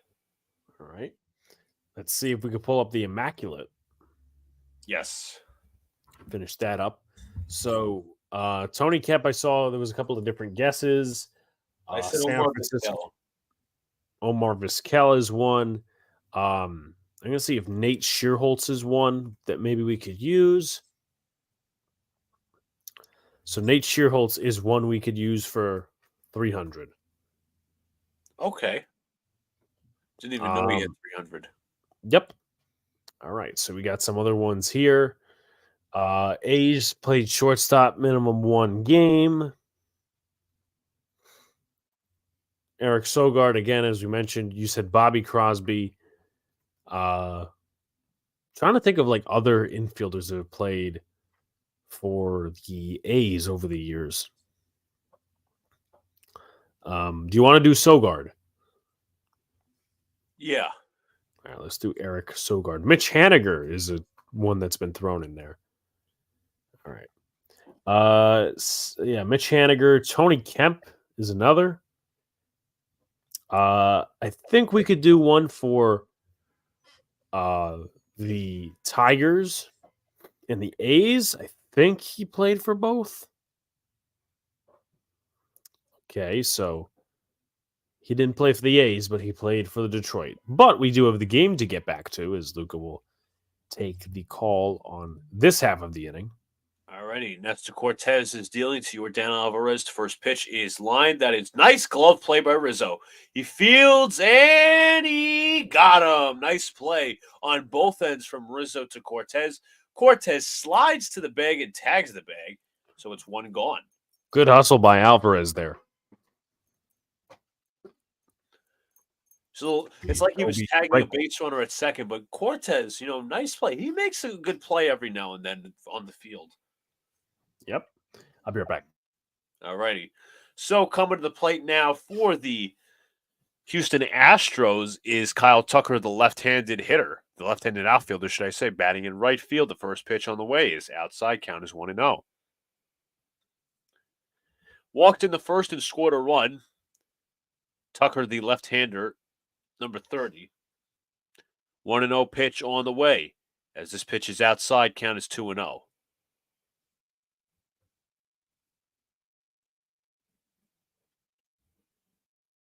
One out. Lefty dealing to lefty. Cortez dealing to Tucker. The pitch. This one is chopped foul. Count is 2-1. The Rockies and Diamondbacks playing at 10 tonight. I mean, let me see the scoreboard. I'll check. But Jonathan Loaizaga is warming up for the Yankees. Interesting position there. Or interesting, time to put him in the bullpen. 2-1 pitch is in there for strike two. And it's now an even count at 2-2.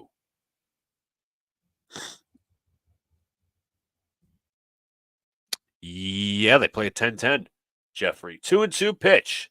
And count is full, 3-2. Sweeper hitting outside. A little too far off.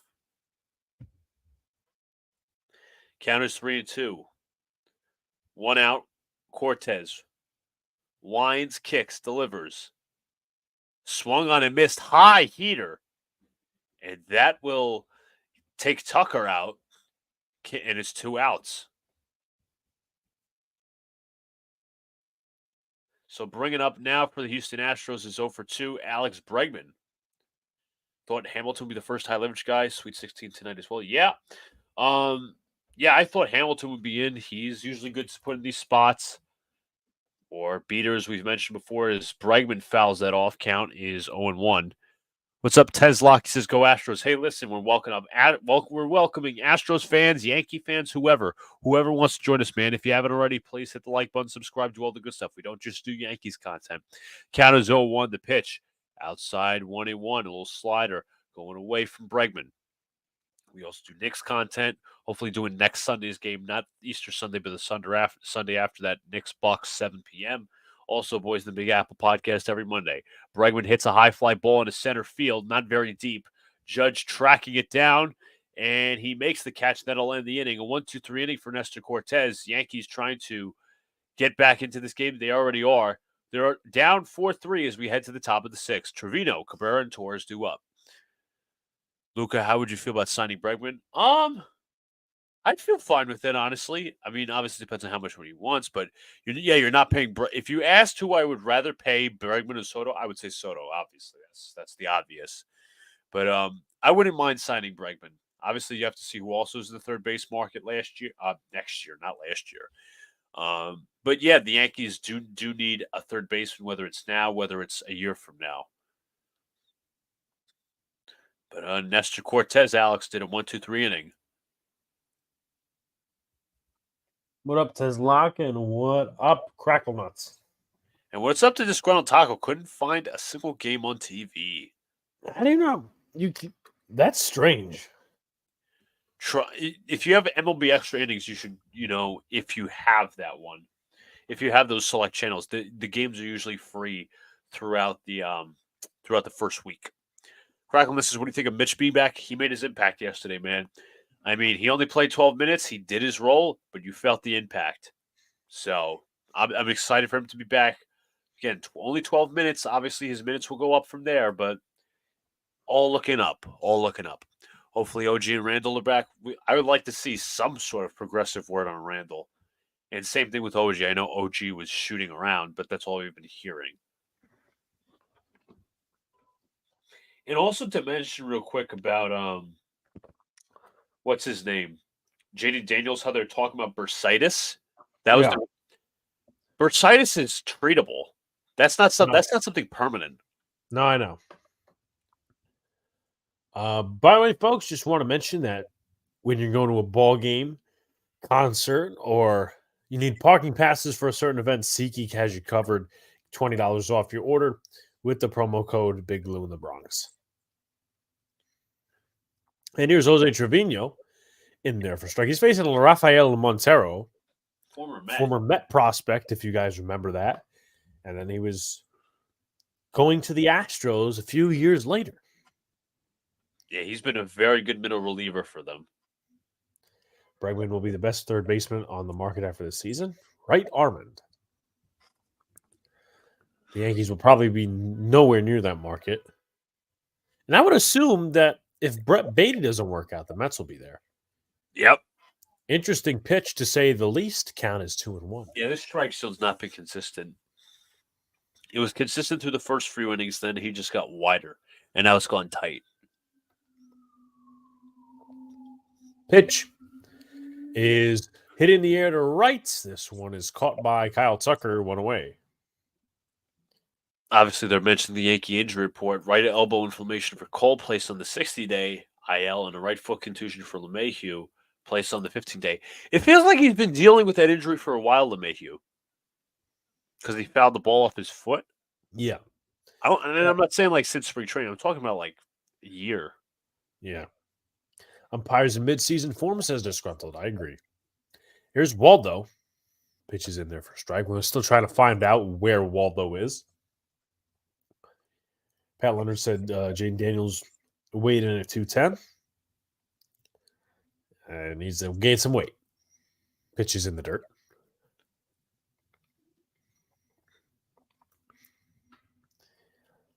Folks, make sure you like, comment, subscribe, share out as well. We're 3 likes away from 25.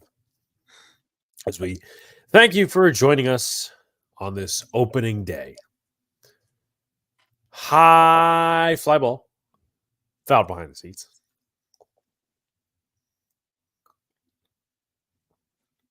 Wouldn't have swung at that if I was Cabrera. Obviously, the pitch was high and in, but Cabrera doesn't exactly have the best plate discipline. The 1-2 pitch from Rafael Montero. And this is swung on and drilled to right field. That ball is gone. Home run for Oswaldo Let's Cabrera. fucking go. The first for a Yankee this season. And the game is tied at 4. Let's go. If it's like, you could say if anybody do it, but Cabrera, if anyone was to do it, you need a bounce back season. You said, where's Waldo? We need to know where he is. And Cabrera takes an inside sweeper and drills it into the right field seats. And the Yankees have a new game knotted up at 4. Gleyber Torres is up. The first pitch is just outside. Waldo needs that. Absolutely.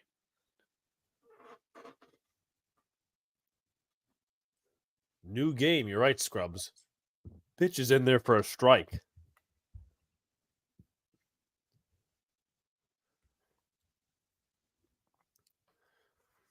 Waldo Cabrera could have a solid season. Again, he's getting this playing time because DJ LeMahieu, he's not playing because of an injury. And it was him or John Birdie, and Birdie flew in at 2 a.m., so Cabrera got the start. And the Yankees aren't regretting this. Cabrera just hit 5 home runs, only 5 home runs a year ago, compared to the 6 in his rookie year. Could definitely eclipse that if he gets the playing time. This is up and in on Gleyber Torres. Yankees just tweeted out, there's Waldo. The 2-2. Grounded to shortstop. Pena fields, fires. That's 2-way. Cabrera, I think he did a deuce or something like that, but tipping his cap or something like that. But you know what? Well deserved. Ties the game. Yeah, batting lefty. Yeah, that's where he's better as a lefty than as a righty. That's surprising. So 2-way, here's Juan Soto. Talk about making an impact. He can make an impact right here. Pitches outside. Count is 1-0.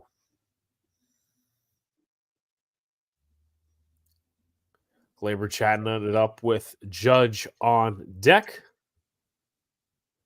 The pitch fouled away just to the left side.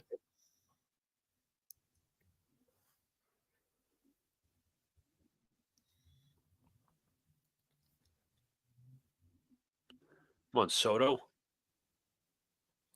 The pitch 1-1. Soto swings and misses, trying to do too much with that, and the count is 1-2. Yeah, Montero went up the ladder with the fastball, and he definitely got Soto to chase, something he rarely does. Yankees listening to Alex's stream confirmed. Yeah, because of where's Waldo? 2-2. Soto doing a little of that movement in the box. The Yankees have scored a run off of each Astros pitcher today. The 2-2. Grounded to the left side. Bregman fields, fires, got him. Almost safe, but nonetheless, Oswaldo Cabrera starting his season out hot today with a home run that ties the game at 4. All right, we're back in this, folks. I would take out Nestor. He's What's pitching. up, Blue City? Yes, I would take out Nestor. I'd probably throw in.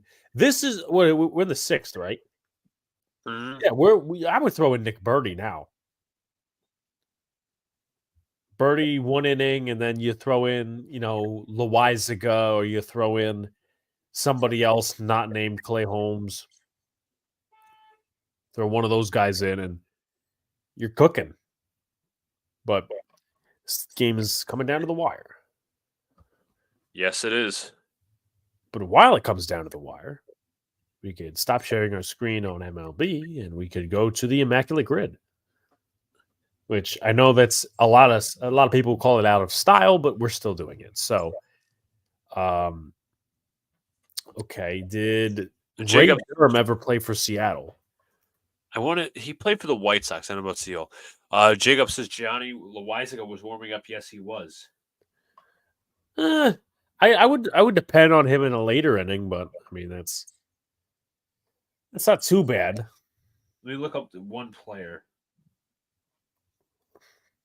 All right, Luca's going to look up a guy by the name of one player. Do we have A's and Giants available? A's and Giants available. Ray Durham. We have Ray Durham, and I think, Ray Durham. Wait, let me see. Let me look at one player. Let me see one player.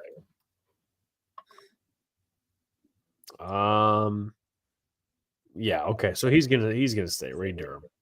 All right. We are going to share the MLB screen.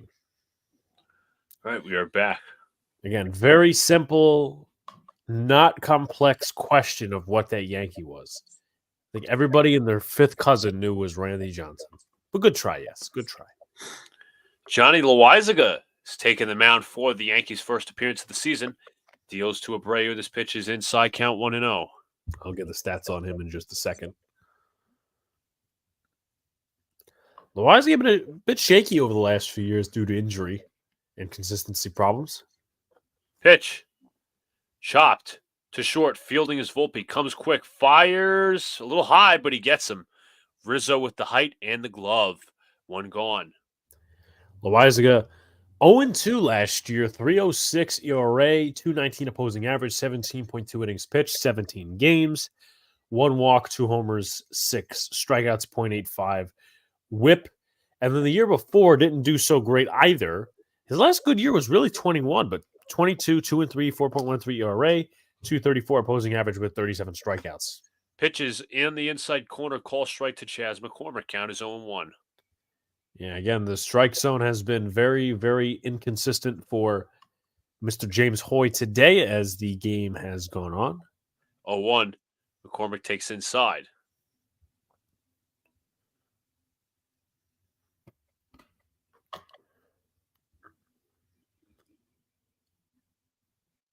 Count is 1-1 to McCormick.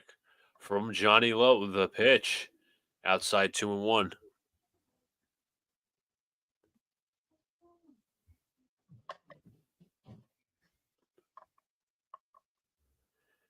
2-1 from Loizaga at the belt. Kicks in, delivers.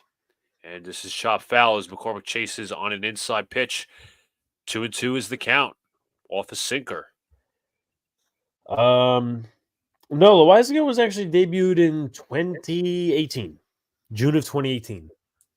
That's right. And He was the originally a frontal starter. James Hoy is the home plate umpire. 2-2 pitch to McCormick is way inside. Count is 3-2. Jacob says, wonder if we see Ferguson or Gonzalez for that Alvarez matchup. I don't think they got overpowering stuff, so. Gonzalez is a sinker ball pitcher. So we'll see. But I would trust him 6th, 7th inning. 3-2 Unless you let Loizaga go for 2. Pitch is popped up towards the right side. Trevino looking to make a play. He's got it. 2 outs. All right.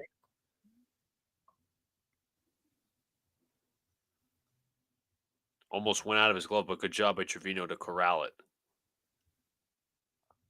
Didn't take the helmet off either.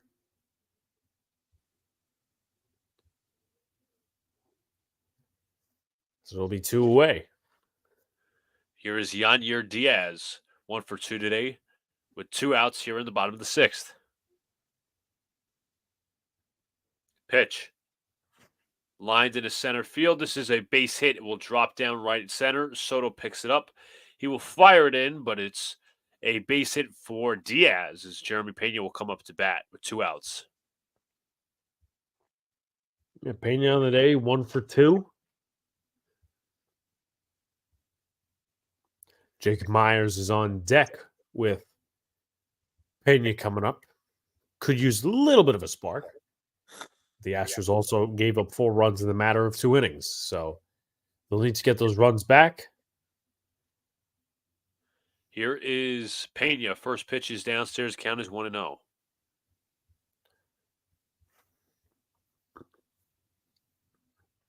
Again, Loizaga hoping to be a little bit more of a consistent player for the Yankees. Was more of that 3 seasons ago, but. Pitch to Pena, lined into center field. That is a base hit. It will get down. Bounces in front of Judge. Runner going to second. Rounding second goes to third. And the Astros now have runners on the corners.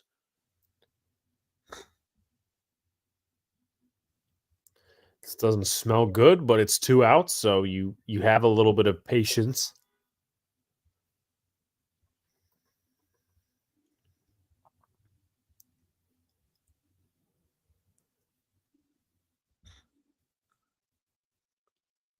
As you look at, they're looking at Jake Myers' solo bomb, 415 feet with an exit velocity of 110 miles an hour. Yankees looking to close out the inning. Pinch hitter now. This is John Singleton, a veteran player. That's an odd move. What? That's an odd move because Singleton's like, interesting move from Joe Espada. Maybe it's an analytics move. Yep, as Matt Blake goes out to talk with Johnny Loizaga. Now, it could be, if Jake Myers hits better against lefties more so than righties. So it could be one of those moves. Loizaga had 2 stints on the IL last year due to right elbow inflammation. So you wonder if that's all been fixed up or not. I hope so. He was such a good reliever when healthy. Singleton, a veteran left-hander, as I said, he's been quite around the league. Brewers, Astros. I think he was with the Orioles for a bit. Runners on the corners. Retired and then came back. That's right, he did. So it's runners on the corners with 2 outs. Little sentimental here, I guess. Singleton, the backup first baseman. I think he could also play outfield. I'm not totally sure, but first baseman's mainly his position, his primary position. Loizaga kicks and delivers. First pitch is chopped right back to him, and that will end the inning. Yankees get out of trouble. We head to the top of the 7th. It is 4-4. All right. As I said, 2 outs. You really can't panic too much. But back to the Immaculate. All right, so 300 average season. Detroit. Could be one to look up. No, he didn't. By the way, Stan Javier, Mariners and Giants. Stan Javier, Mariners, Giants, you said? Yeah.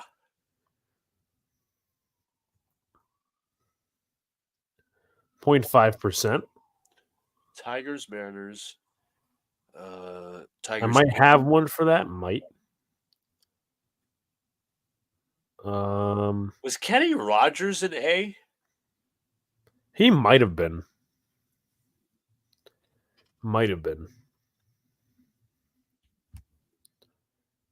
Kenny Rogers was an A. Yep. Which category? A's, Tigers. All right, Kenny Rogers. 2%, and then 300, and then Mariners. There was I feel like there was a player, semi-popular maybe, that played for both squads. Mitch Haniger. That would have been for San Francisco. Yeah. What about the Tigers, Mariners? Lefty pitcher. Nah, damn, he didn't work. Fuck. Detroit 300 season. Again, I'm just trying to think back to all those years.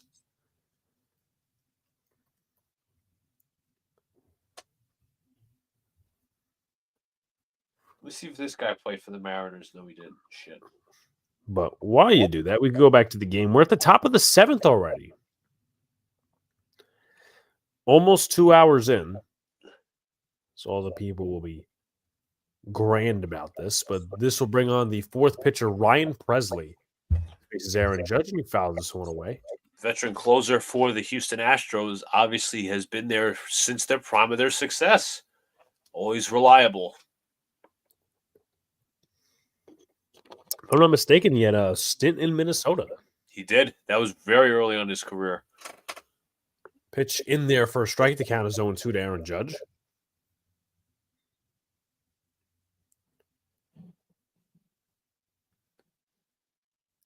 Someone said the new Yankees road uniforms are awesome in person.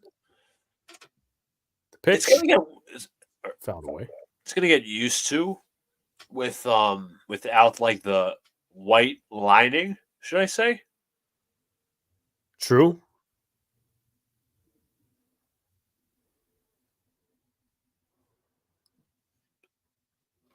The 0-2 pitch down in the dirt, 1-2.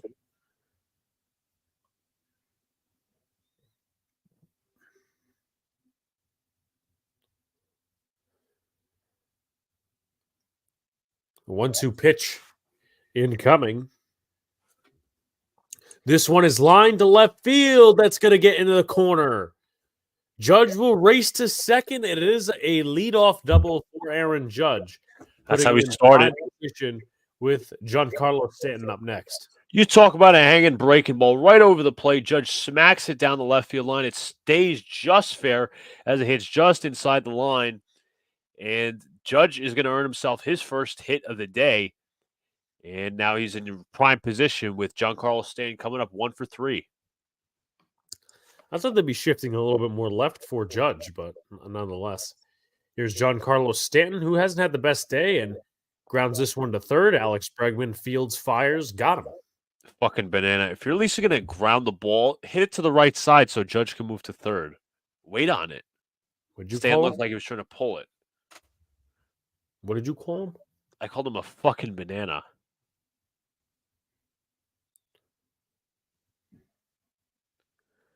Obviously, good move by Judge not to go to third. Colleen Wolfe has retracted her statement about the Jets. Who cares? Rizzo is up and pitches in there for a strike.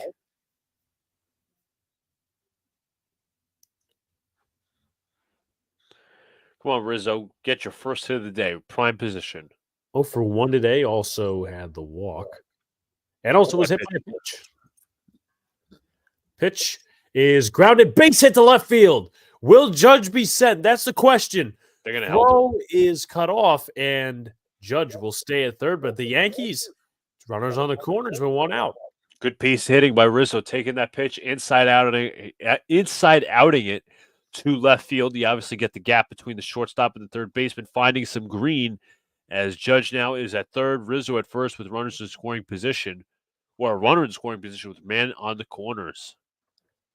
Yankees waking up a little bit with Anthony Volpe coming up.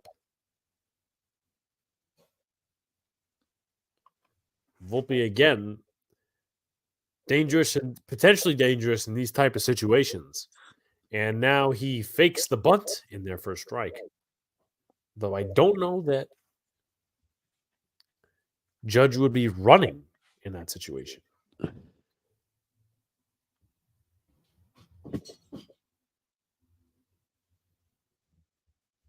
Oh, 1 fouled away. Count is 0-2.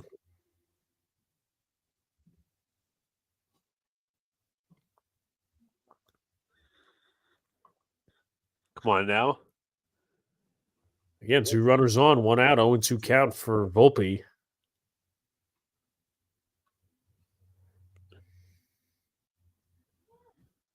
The 0-2 pitch from Presley. Just outside, count is 1-2.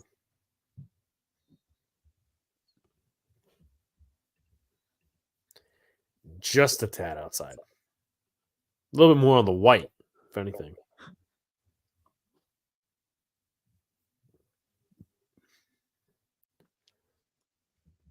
One, two from Presley, fouled away. Volpe maybe should have left that a little bit. I mean, a similar pitch was called to Juan Soto earlier, so it was more of a defense swing from Volpe. I think you should add that into the mix. Count remains 1-2. 1-2 pitch. Volpe upstairs, 2-2.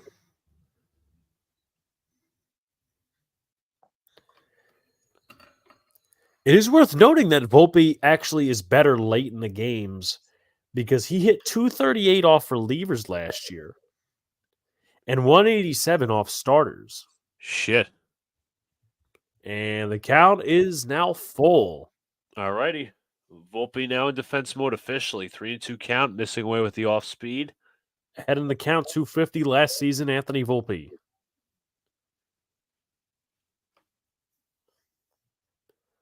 You don't have to send the first base runner.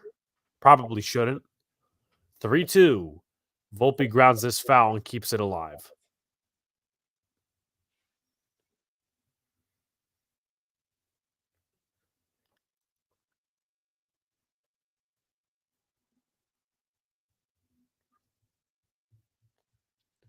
Come on, kid. 3-2. Volpe walks. The bases are loaded, bringing up Alex Verdugo, who has had the bases loaded before today. I haven't liked his last 2 at bats. He had a single in the second inning, but this is Verdugo's prime chance to knock in the Yankees' runs to take the lead.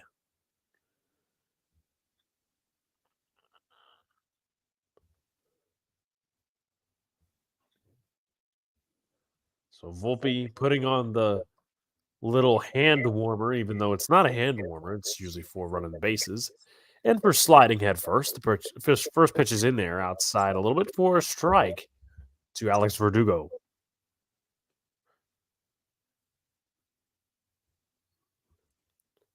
Oh, 1. Just a little low. Count is 1-1. Presley, this is his first time pitching in the 7th inning or earlier since 2021. That was Game 4 of the 2021 World Series versus the Atlanta Braves. The 1-1 pitch incoming. Verdugo swings and misses on a breaking ball. Armin says that the Orioles have won their game versus the Angels. That doesn't surprise me. Corbin Burns and Presley, by the way, I know I said he was dangerous, but a 5.63 ERA versus the Yankees in his career in 24 innings pitched. 3.08 versus the rest of the league.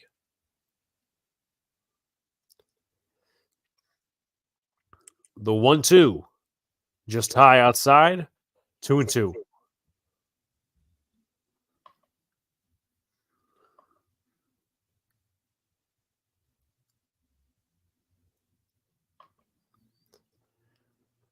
One more pitch, and there'll be no place to put Verdugo. Presley deals. Verdugo left field, and this one is caught. They'll send Judge. Here's the throw. Not in time, and the Yankees take the lead 5-4. Good job by Verdugo. Didn't need to get a hit there, but he drives the ball opposite field. You saw him do that before with the single. It's deep left field. So not much of a chance for the Astros throwing out Judge, but the Yankees, more importantly, take the lead 5-4. Trout got the first home run of the MLB season. That's right. Off of Corbin Burns, and Burns just dominated from there. So this will bring up Trevino against the righty Presley. Pitch is just outside.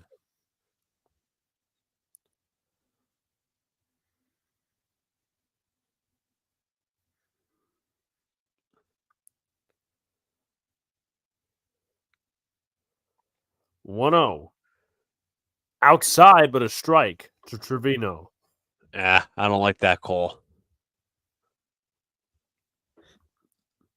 It's a little outside, but again, the consistency really hasn't been there. Taylor Scott is in the bullpen. Trevino swings and misses very early on that breaking pitch. Count is 1-2.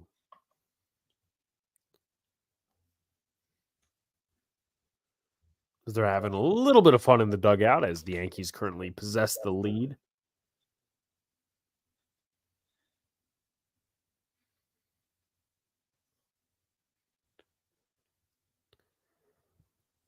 One-two pitch incoming.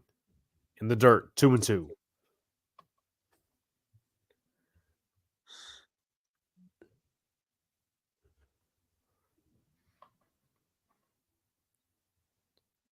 Someone said that Anthony Volpe should be the leadoff hitter because he's looked like it. There's an argument. He's taking a lot of pitches, very smart with his plate discipline. So you can't exactly, scoff at that idea. Mookie Betts hit the first home run last week in Korea, and Trout hit the first one today. 3-2 pitch incoming. Trevino strikes out. Well, the Yankees do spot a run, and we will go to the bottom half of the seventh. Guess we could finish up the immaculate grid. It's taken a couple of innings, but nonetheless. Got two more. Seattle, Detroit. And we also got 300 average Tigers. Oof.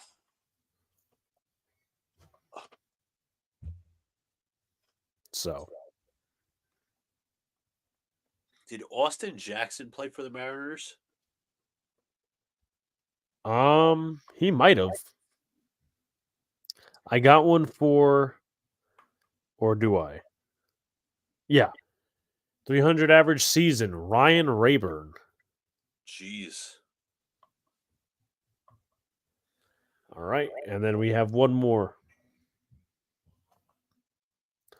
Detroit and Seattle. I think I might pull a name out that you will be like, what? Where the hell did you pull that one out? Freddie Garcia.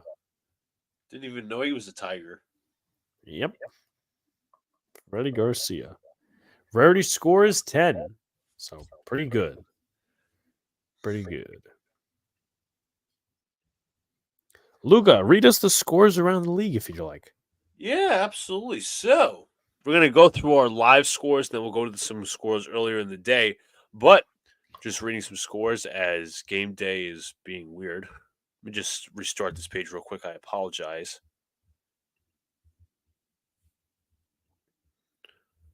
Typical MLB.com for you. But anyways, getting some of the live scores. The Detroit Tigers are facing off against the Chicago White Sox. Bottom 9.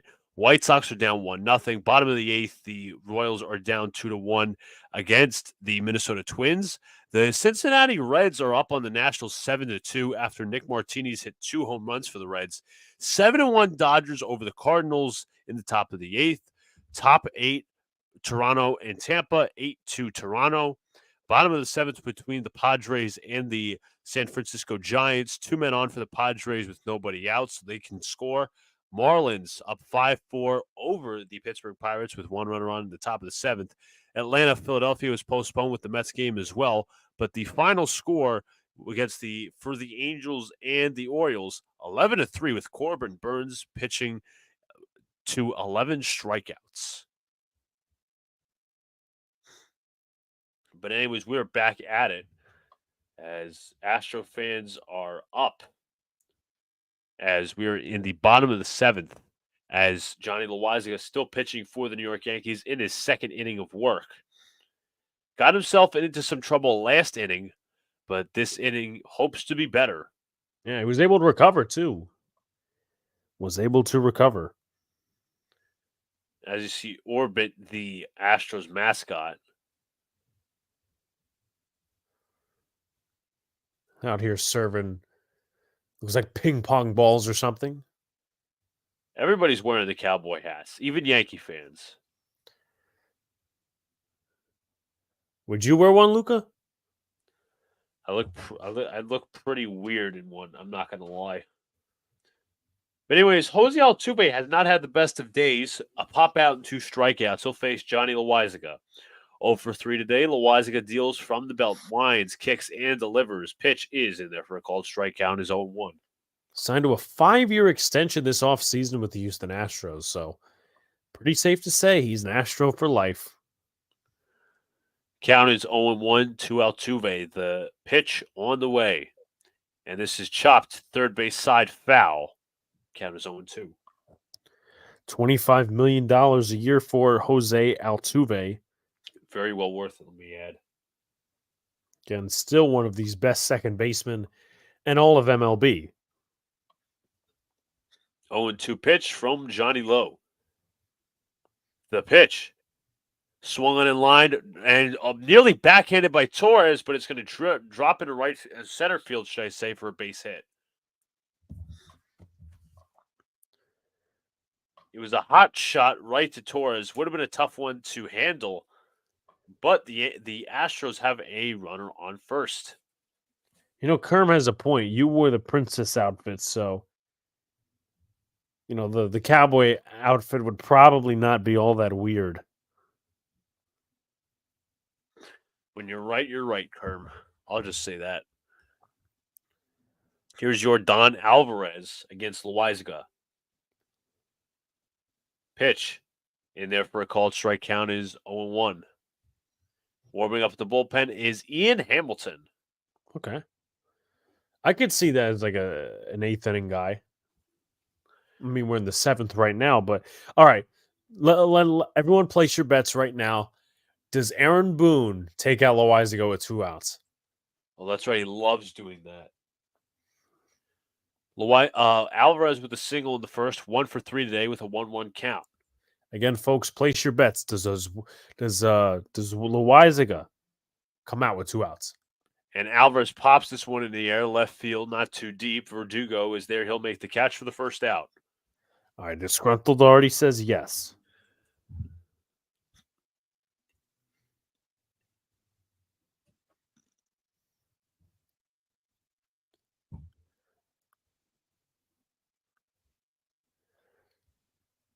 Looks like Taylor Scott again is warming up in the bullpen. Probably be next innings pitcher for the Houston Astros. And there is Josh Hader.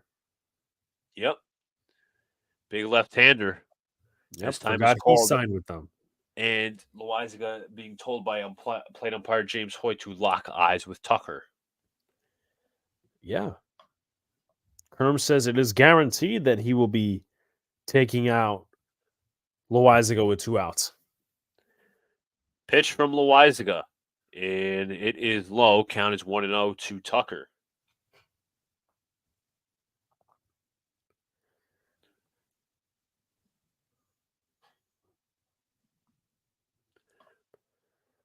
Tucker 0 for 2 today.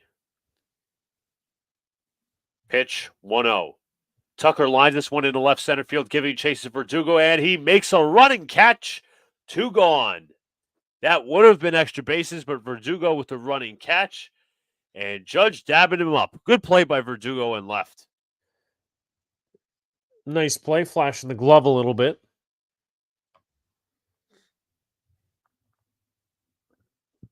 Pitch was a But also, fastball. somebody said on Twitter that they would have sent up Wells for Trevino when the righty came up.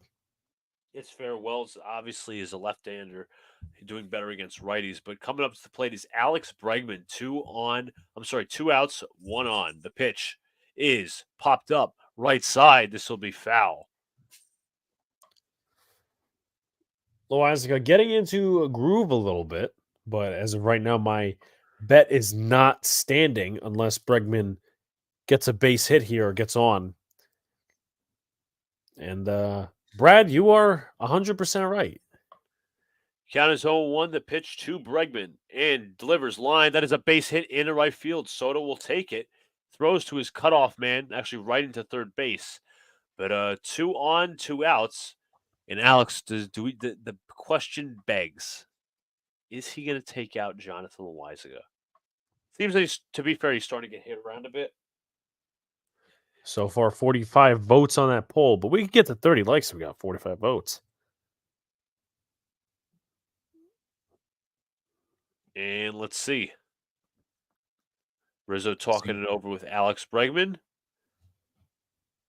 It looks like they're not going to take him out. Just a little quick meeting as Jose Abreu will dig in versus Loizaga. Abreu with a walk in the first inning.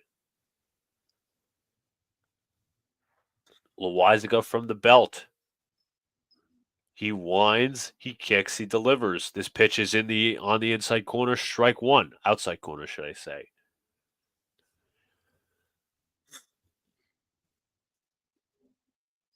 Abreu 238, as I mentioned earlier, versus right-handers last year, so just generally does better against the right-handers, which is a little surprising nonetheless. Strike two. Yankees 1 strike away from getting out of trouble. Arms in the outfield, stop signs on both Judge and Verdugo. Meanwhile, Soto is just a caution. Or it's a slow sign. Though you probably shouldn't be going slow on the base paths anyway. Yes. Count is 0-2. The pitch to Abreu. Swung on and missed. Loizaga with a big strikeout. As he Damn, gets he had some Abreu heat to on that chase. shit. He gets Abreu to chase with a pitch over the outside corner. 98 on the sinker. We head to the top of the 8th. It is 5-4 Yankees. Big, very big going into the 8th. We'll see Cabrera, we'll see Torres, and we'll see Juan Soto. That's who we'll see, folks. I think I know what it's time to get. Oh no. He hasn't even announced it either.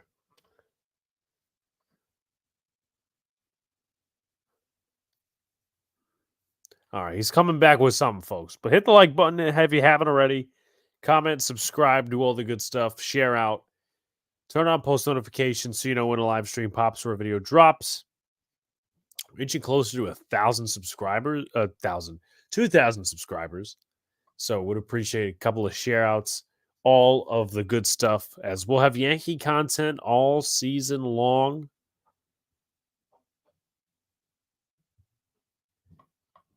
Well, Giants content. We'll have some draft content too, if you're a football fan. A lot of different things going on, which we will reveal at a later date. But it's going to be fun. It's going to be fun, and that's why we need to get to 2,000 first.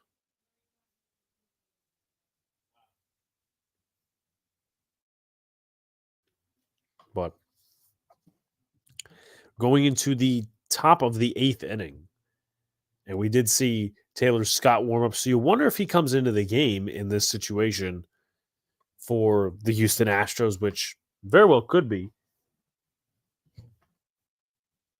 The Yankees have used 2 pitchers compared to the 5 that Houston will use, as they do bring in Taylor Scott. They're talking about 50-50 raffles.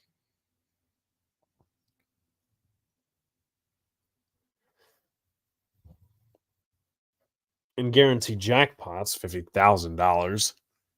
But yeah, we all wish we would have that. So they're looking at what looks like a cookie, ice cream, whipped cream in the background with some chocolate spread on it. Looks really good. Pitches inside from Taylor Scott. Spent last season with Boston, Oakland, and Los Angeles. So he's been around 5.60 ERA, 311 opposing batting average. 1-0 and is a 2-0. See, I don't really understand why you would throw two sidearm pitchers out when it really hasn't worked out for you. That's just my opinion.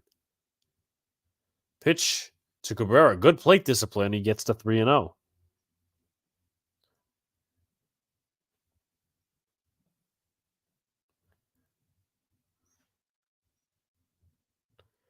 Three-0 pitch. And in there for a strike. Cabrera takes it and is patient about it. Come on, Cabrera. By the way, it's this, folks. Yes, Ovaltine, the old people drink. Cabrera fouls this one away, and we're at a full count.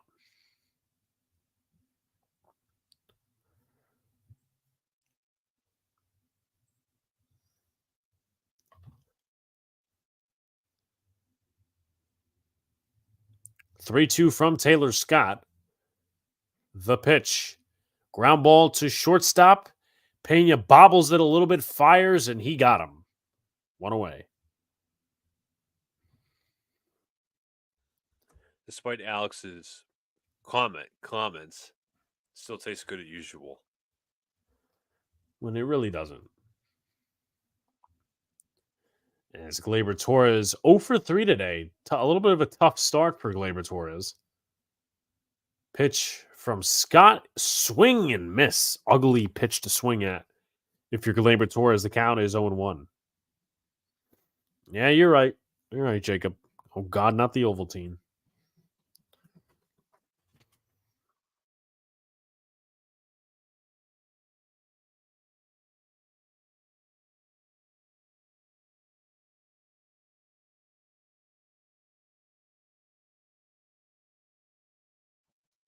Popped it in the air to center. This one is caught.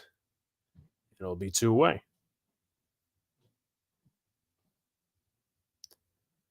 They put Mauricio Dubon in center field, by the way, is a little switch when John Singleton pinch hit for Jake Myers. Yeah, you got to give credit to them, Jacob. Got to have an entire shirt that says credit to them. Here's Juan Soto. The pitch is in there for a strike. Yeah, I would assume Ian Hamilton is going to be the one coming in. I would assume so. But what the hell do I know? Pitch in the dirt. What do you think of Soto's day so far? I think he's had a good day. I mean, He walked. He walked. He got the first RBI of the season. Pitch is upstairs. As he starts to kick some dirt with a little groove. It's one thing to like about Soto is his maneuvers in the box. A little bit of gravitas to this team. A little bit of character. 2-1 on the way. 3-1. Now he's starting to intimidate Presley. You saw. Did a little kick of the dirt. Looks right into Presley's eyes. He does not care. 24 pitches seen today, and Soto's going to step out of the box. Add a little extra flavor to this at-bat.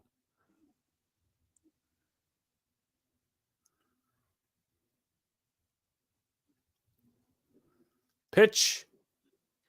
Ball 4. Soto walks again. Second walk of the day. Keep walking, keep walking, keep walking.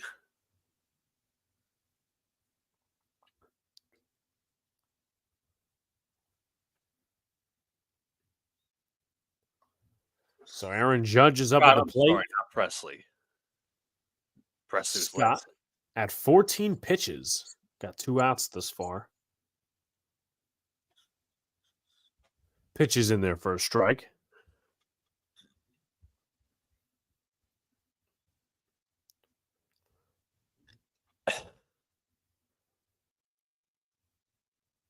Oh, 1. The pitch. Down in the dirt, 1-1.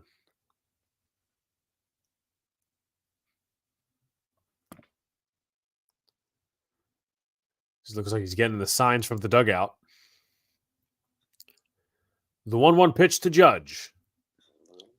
Fouled this one off. More of a defense pitch right there, just coming up inside. Yeah, that it looked like it was going to cut inside, but Judge is like, "Yeah, why did I swing at that?"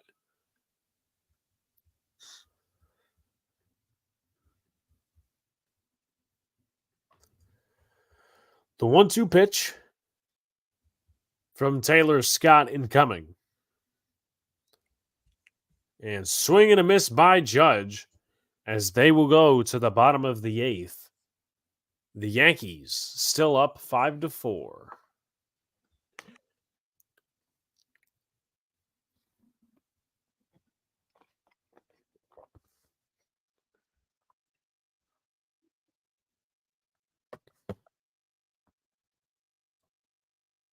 So you think it's going to be Hamilton next inning?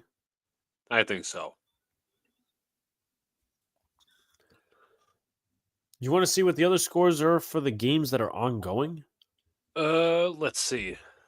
I think we covered them all, but I'll just give an update on those who've changed. Padres up on the Giants, 6-3, top of the 8th, 5-5 between the Pirates and the Marlins in the bottom of the 8th, 4-1 Twins over the Royals in the bottom of the 9th, 7-1 still for the Dodgers and Cardinals, and nothing has really changed in the Toronto game except they're up 8-2 in the top of the 9th. All right. Again, folks, make sure you hit the like button, subscribe to all the good stuff. We're winning is crazy. We have left 13-15 on base. Last year, we wouldn't have done this good with ABYs. Yeah, I agree. Man. Hopefully, this is a turn of a direction for this team.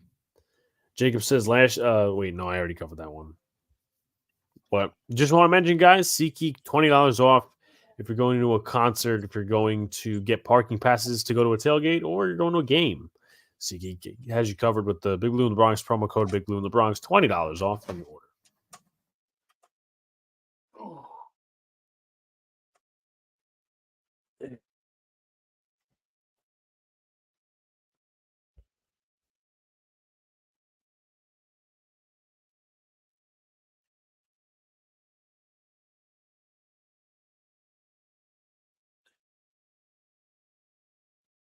Good.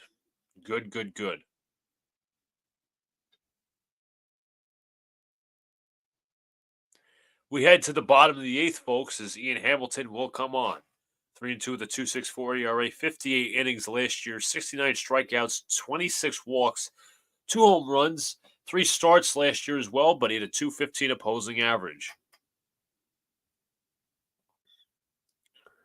Here is Chas McCormick against Hamilton. First pitch is up high. Count is 1-0.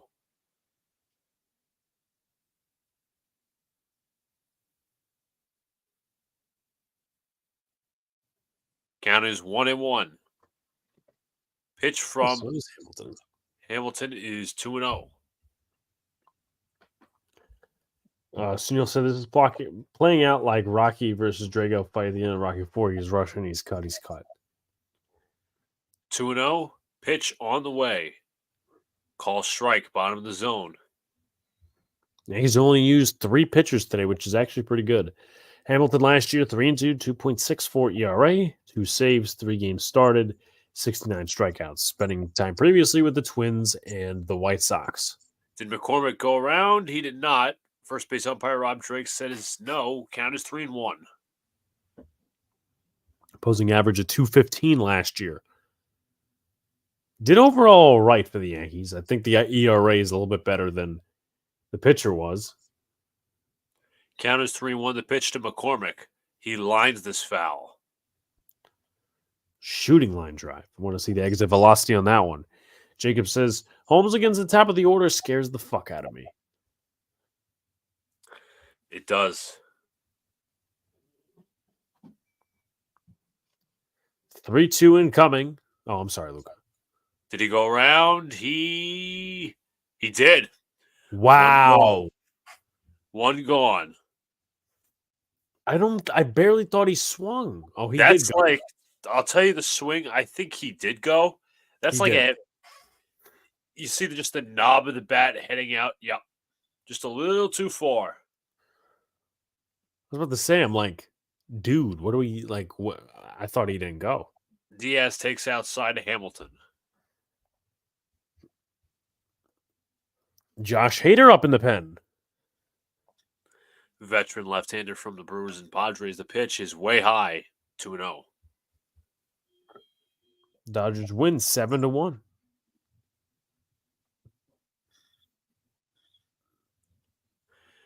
Count is 2-0.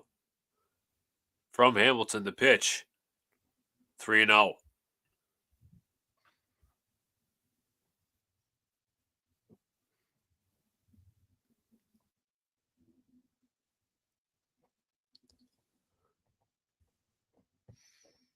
Count is 3-0. The pitch from Hamilton. Call strike a little high, but the Yankees get the call. Yeah, Hamilton had 26 walks last year in 39 games. 3-1 pitch. And Diaz swings and grabs it off the glove of Rizzo. He's going to have to hustle, but this is going to be a base hit. Another line drive where the Yankees are just caught out of, well, they're not out of position, but it's just off of the leather of the glove. All right, so coming up for the Houston Astros is Jeremy Pena.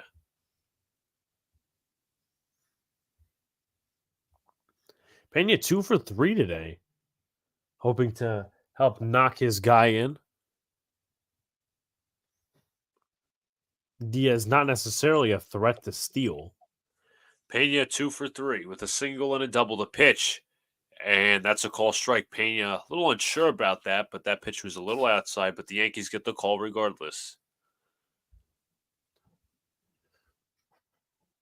Again, the little bit of a wider strike zone as the game has gone on for James Hoy. Swing and a miss, strike 2. A little bit of a quick pitch there.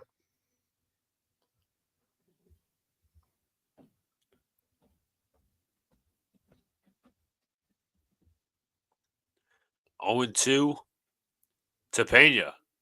Grounded.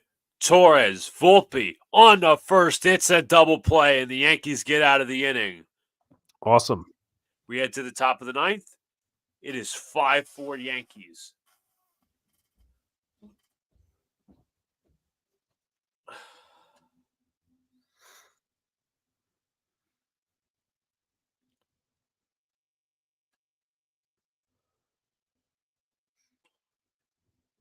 So the Yankees coming up would be versus Hader, Giancarlo Stanton, Anthony Rizzo, and Volpe. And then Verdugo and Trevino if anyone on.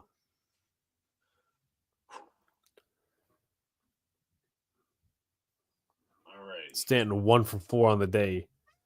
Hasn't had the greatest day. Some pitches he swung at hasn't been the best, but nonetheless, the Yankees going into the ninth with a lead that was very unimaginable at this Yeah, we were down point. 4-0. And we were like, Knocked down 4-0, but this team said, "Look, we have a new attitude this year, and we're going to embrace it." And they embraced it by coming back from a 4-zip deficit. Because there were times earlier in the game that they should have scored. Remember, like 13, 15 guys left on. So, credit to them. Stop with the credit to them. We don't credit to them.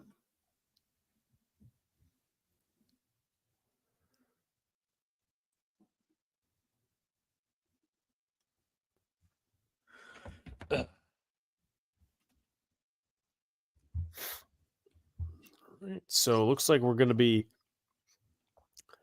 moving our way on to the next inning. Looking at the new Yankee road uniforms. Personally, again, I still prefer the older ones.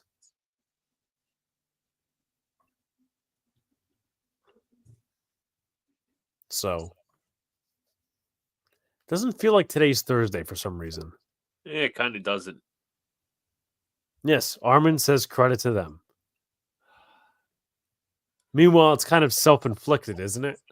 Yes. Josh Hader on the mound, one of the most prized signings this offseason. 1.28 ERA, 33 saves, 85 strikeouts, 56 and thirds innings pitched, 2-3 record in 61 games. Last season, 85 Ks, 56.1 I already covered with San Diego. And the first pitch is nice breaking ball. Count is 0-1 to Stanton.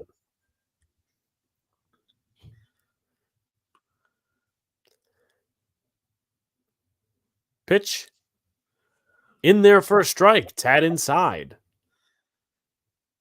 The umpire has a hot date. Yeah, he wants to go home. That's what I mean. 0-2, swing and a miss from Stanton, one away.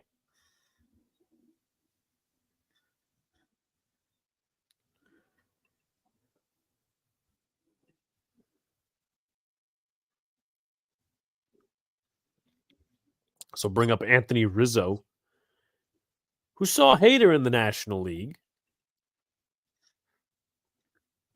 He's a member of the Cubs. Yep. First pitch on away from Hader is in the dirt.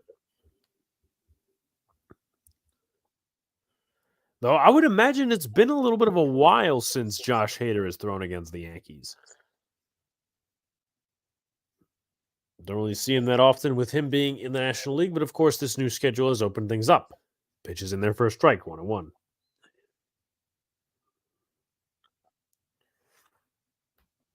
Don't we have Hader's number? It's a good question. Let me look up his numbers. Pitch outside, count is 2-1. Apparently, according to StatMuse, 1-0 record, 2.25 ERA, 2 appearances, 10 strikeouts. So the stats favor him. 2-1. Rizzo fouls this one away. And it's Clay Holmes in the bullpen. Cardiac Holmes. Yep, Cardiac Holmes.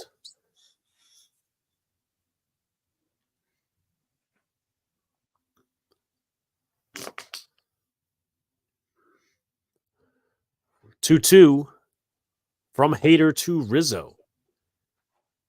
Cut on and missed. 2 away.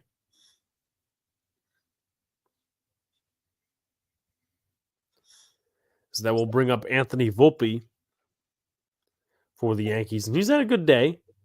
Walk. Very good, I'd say. 1 strikeout, 1 for 3. He also has an RBI. So Volpe's everybody today on the Yankees, if I'm looking up, at least according to this, every Yankee has been on base at least once. Volpe's 1 for 1, actually. He hasn't struck out. He's walked 3 times. Okay, then I was looking at somebody else, but my apologies. But everyone in the Yankees lineup has been on base. Pitches in there for a strike. The ones not to feature hits are Gleyber Torres and Jose Trevino. And the ones not to walk, Giancarlo Stanton and Alex Verdugo and Oswaldo Cabrera. 1-1 pitch. Just outside, 1-2. Volpe not happy. It'll be Dubon, Altuve, and Alvarez versus Clay Holmes in the 9th.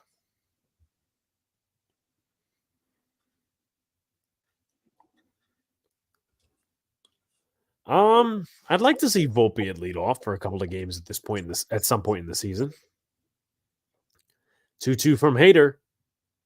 Inside tailing, count is 2-2.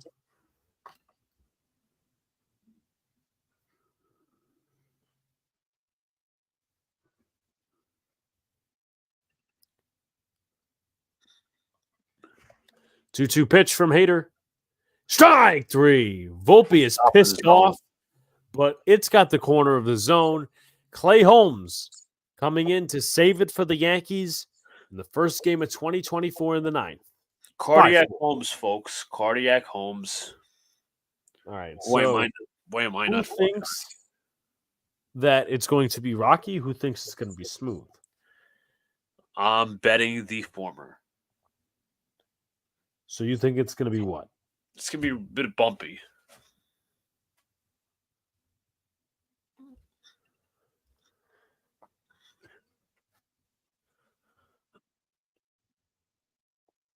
Outside again, yeah. I mean, again, a little bit of inconsistency. I thought it hit the top corner of the zone. The other Yeah, pitch, however, there was that other pitch that he didn't necessarily.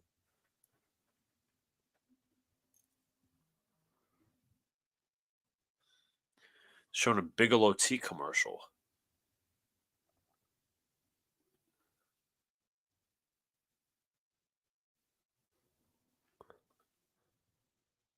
Toronto wins 8-2 in their first game. Alrighty.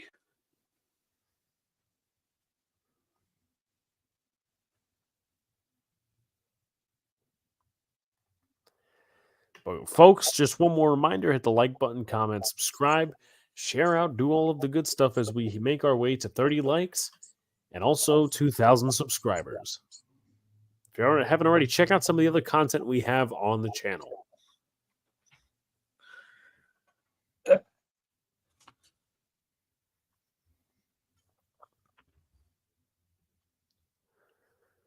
Right, so Luca will be calling the 9th inning with Clay Holmes, the great Clay Holmes. Oh boy. Please make it smooth. Please prove me wrong. Clay Holmes is on the mound for the New York Yankees, their closer. I'll Noted read up ball stats. pitcher. Yes. 4-4, 2.86 ERA, 24 saves, 66 games, 63 innings pitched, 71 strikeouts, an opposing average of 218.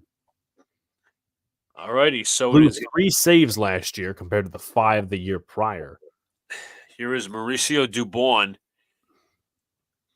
in center. He's in center field. He's going to have his first at bat after being a defensive replacement. He pitches way high, nearly hit Dubon. Freaking Christmas. Probably game 2. That's probably when Wells and Grisham will get their first licks. They'll give somebody a rest day. It's been a lack of control for both teams when it comes to pitching. Still getting those arms warmed up for the season. Count is 1-0. Pitch to Dubon. Line, base hit right field. Holy mother of God, please don't do this. Yep, Armin's right. Some chin music on that pitch. Here comes Altuve, I think. Is it? No, I don't think it is. Maybe it is. Yeah, I'm right. It's Altuve. 1 for 4 today. Altuve could drop a bunt down and maybe Dubon could move up a little bit. As far as Dubon's stolen bases last year, well, he stole 7 bases. But feels like to me that he could steal a little bit more. Dubon is on first. Holmes delivers the first pitch. That is corked right to Torres. 1 gone. Broken bat at that. And Yordan Alvarez, the ever dangerous Yordan Alvarez, will come to the plate.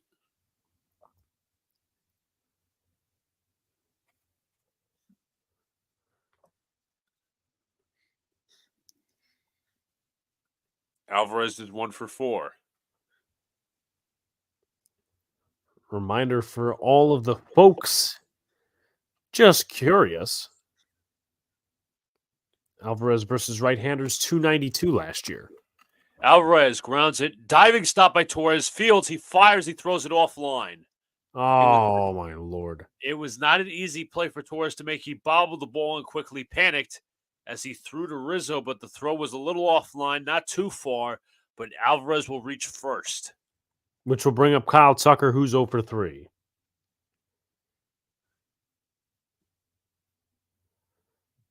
He bobbled the ball a little bit. That's what made him off balance. It most likely would have been a base hit regardless, but just to keep it in the infield is more of a smarter play. Here is Kyle Tucker walking the first, and he's the run scored, but 0 for 3 today. Holmes talking over with Rizzo and Jose Trevino. 275 last year against the right-handed pitchers, 17 home runs.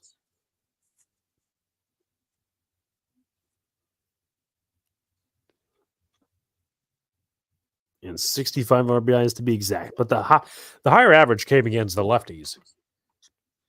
And the Yankees are shifting a little bit more towards the right alignment, remember, because of the new shift rules. Last year, they can't go over the bags. Dubon on second, Alvarez on first, outside 1-0.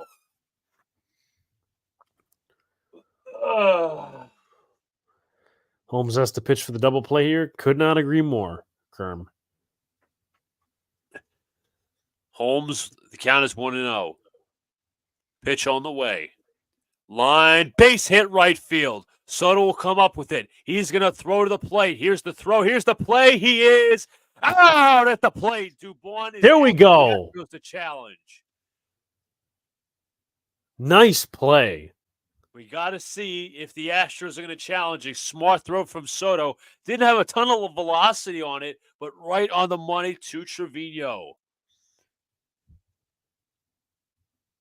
Here's the play. Yeah, he's out. He's out all right. Yep. I mean, if they really wanted to, they could challenge it. Because there's no point, End of the game. What? I was saying end of the game type, analogy, but yeah. And Soto threw a liner right to Trevino on one bounce. You'll see it again as the tag comes right on the shoulder just before he gets to the plate with his left arm. And the Astros are going to challenge it, however. Well, this is going to be interesting. You need an alternate angle to overturn that, in my opinion. Like, that angle doesn't do enough justice. He gets him. I think he gets him before he gets to the bag.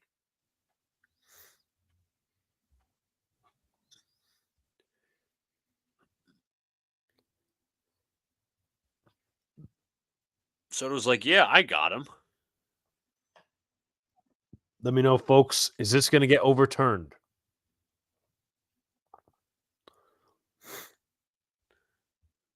And they do, obviously, like NBA and NFL, they do have to speak to the crowd.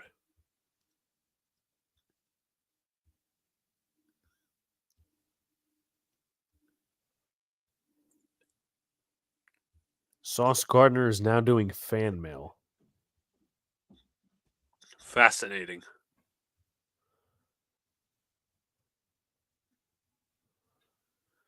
Again, base hit to right on a couple of bounces. Soto comes up throwing. One bounce, catch, tag. So the Astros, again, we'll see.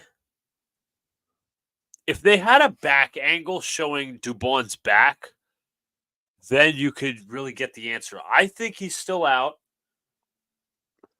personally. Yeah, I agree. And they're still reviewing this, folks. Yeah, it's not. Let's see. After review, the runner is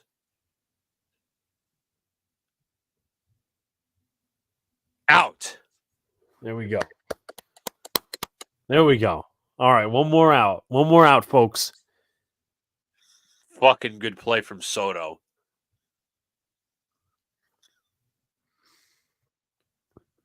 Judge and Soto happy about it.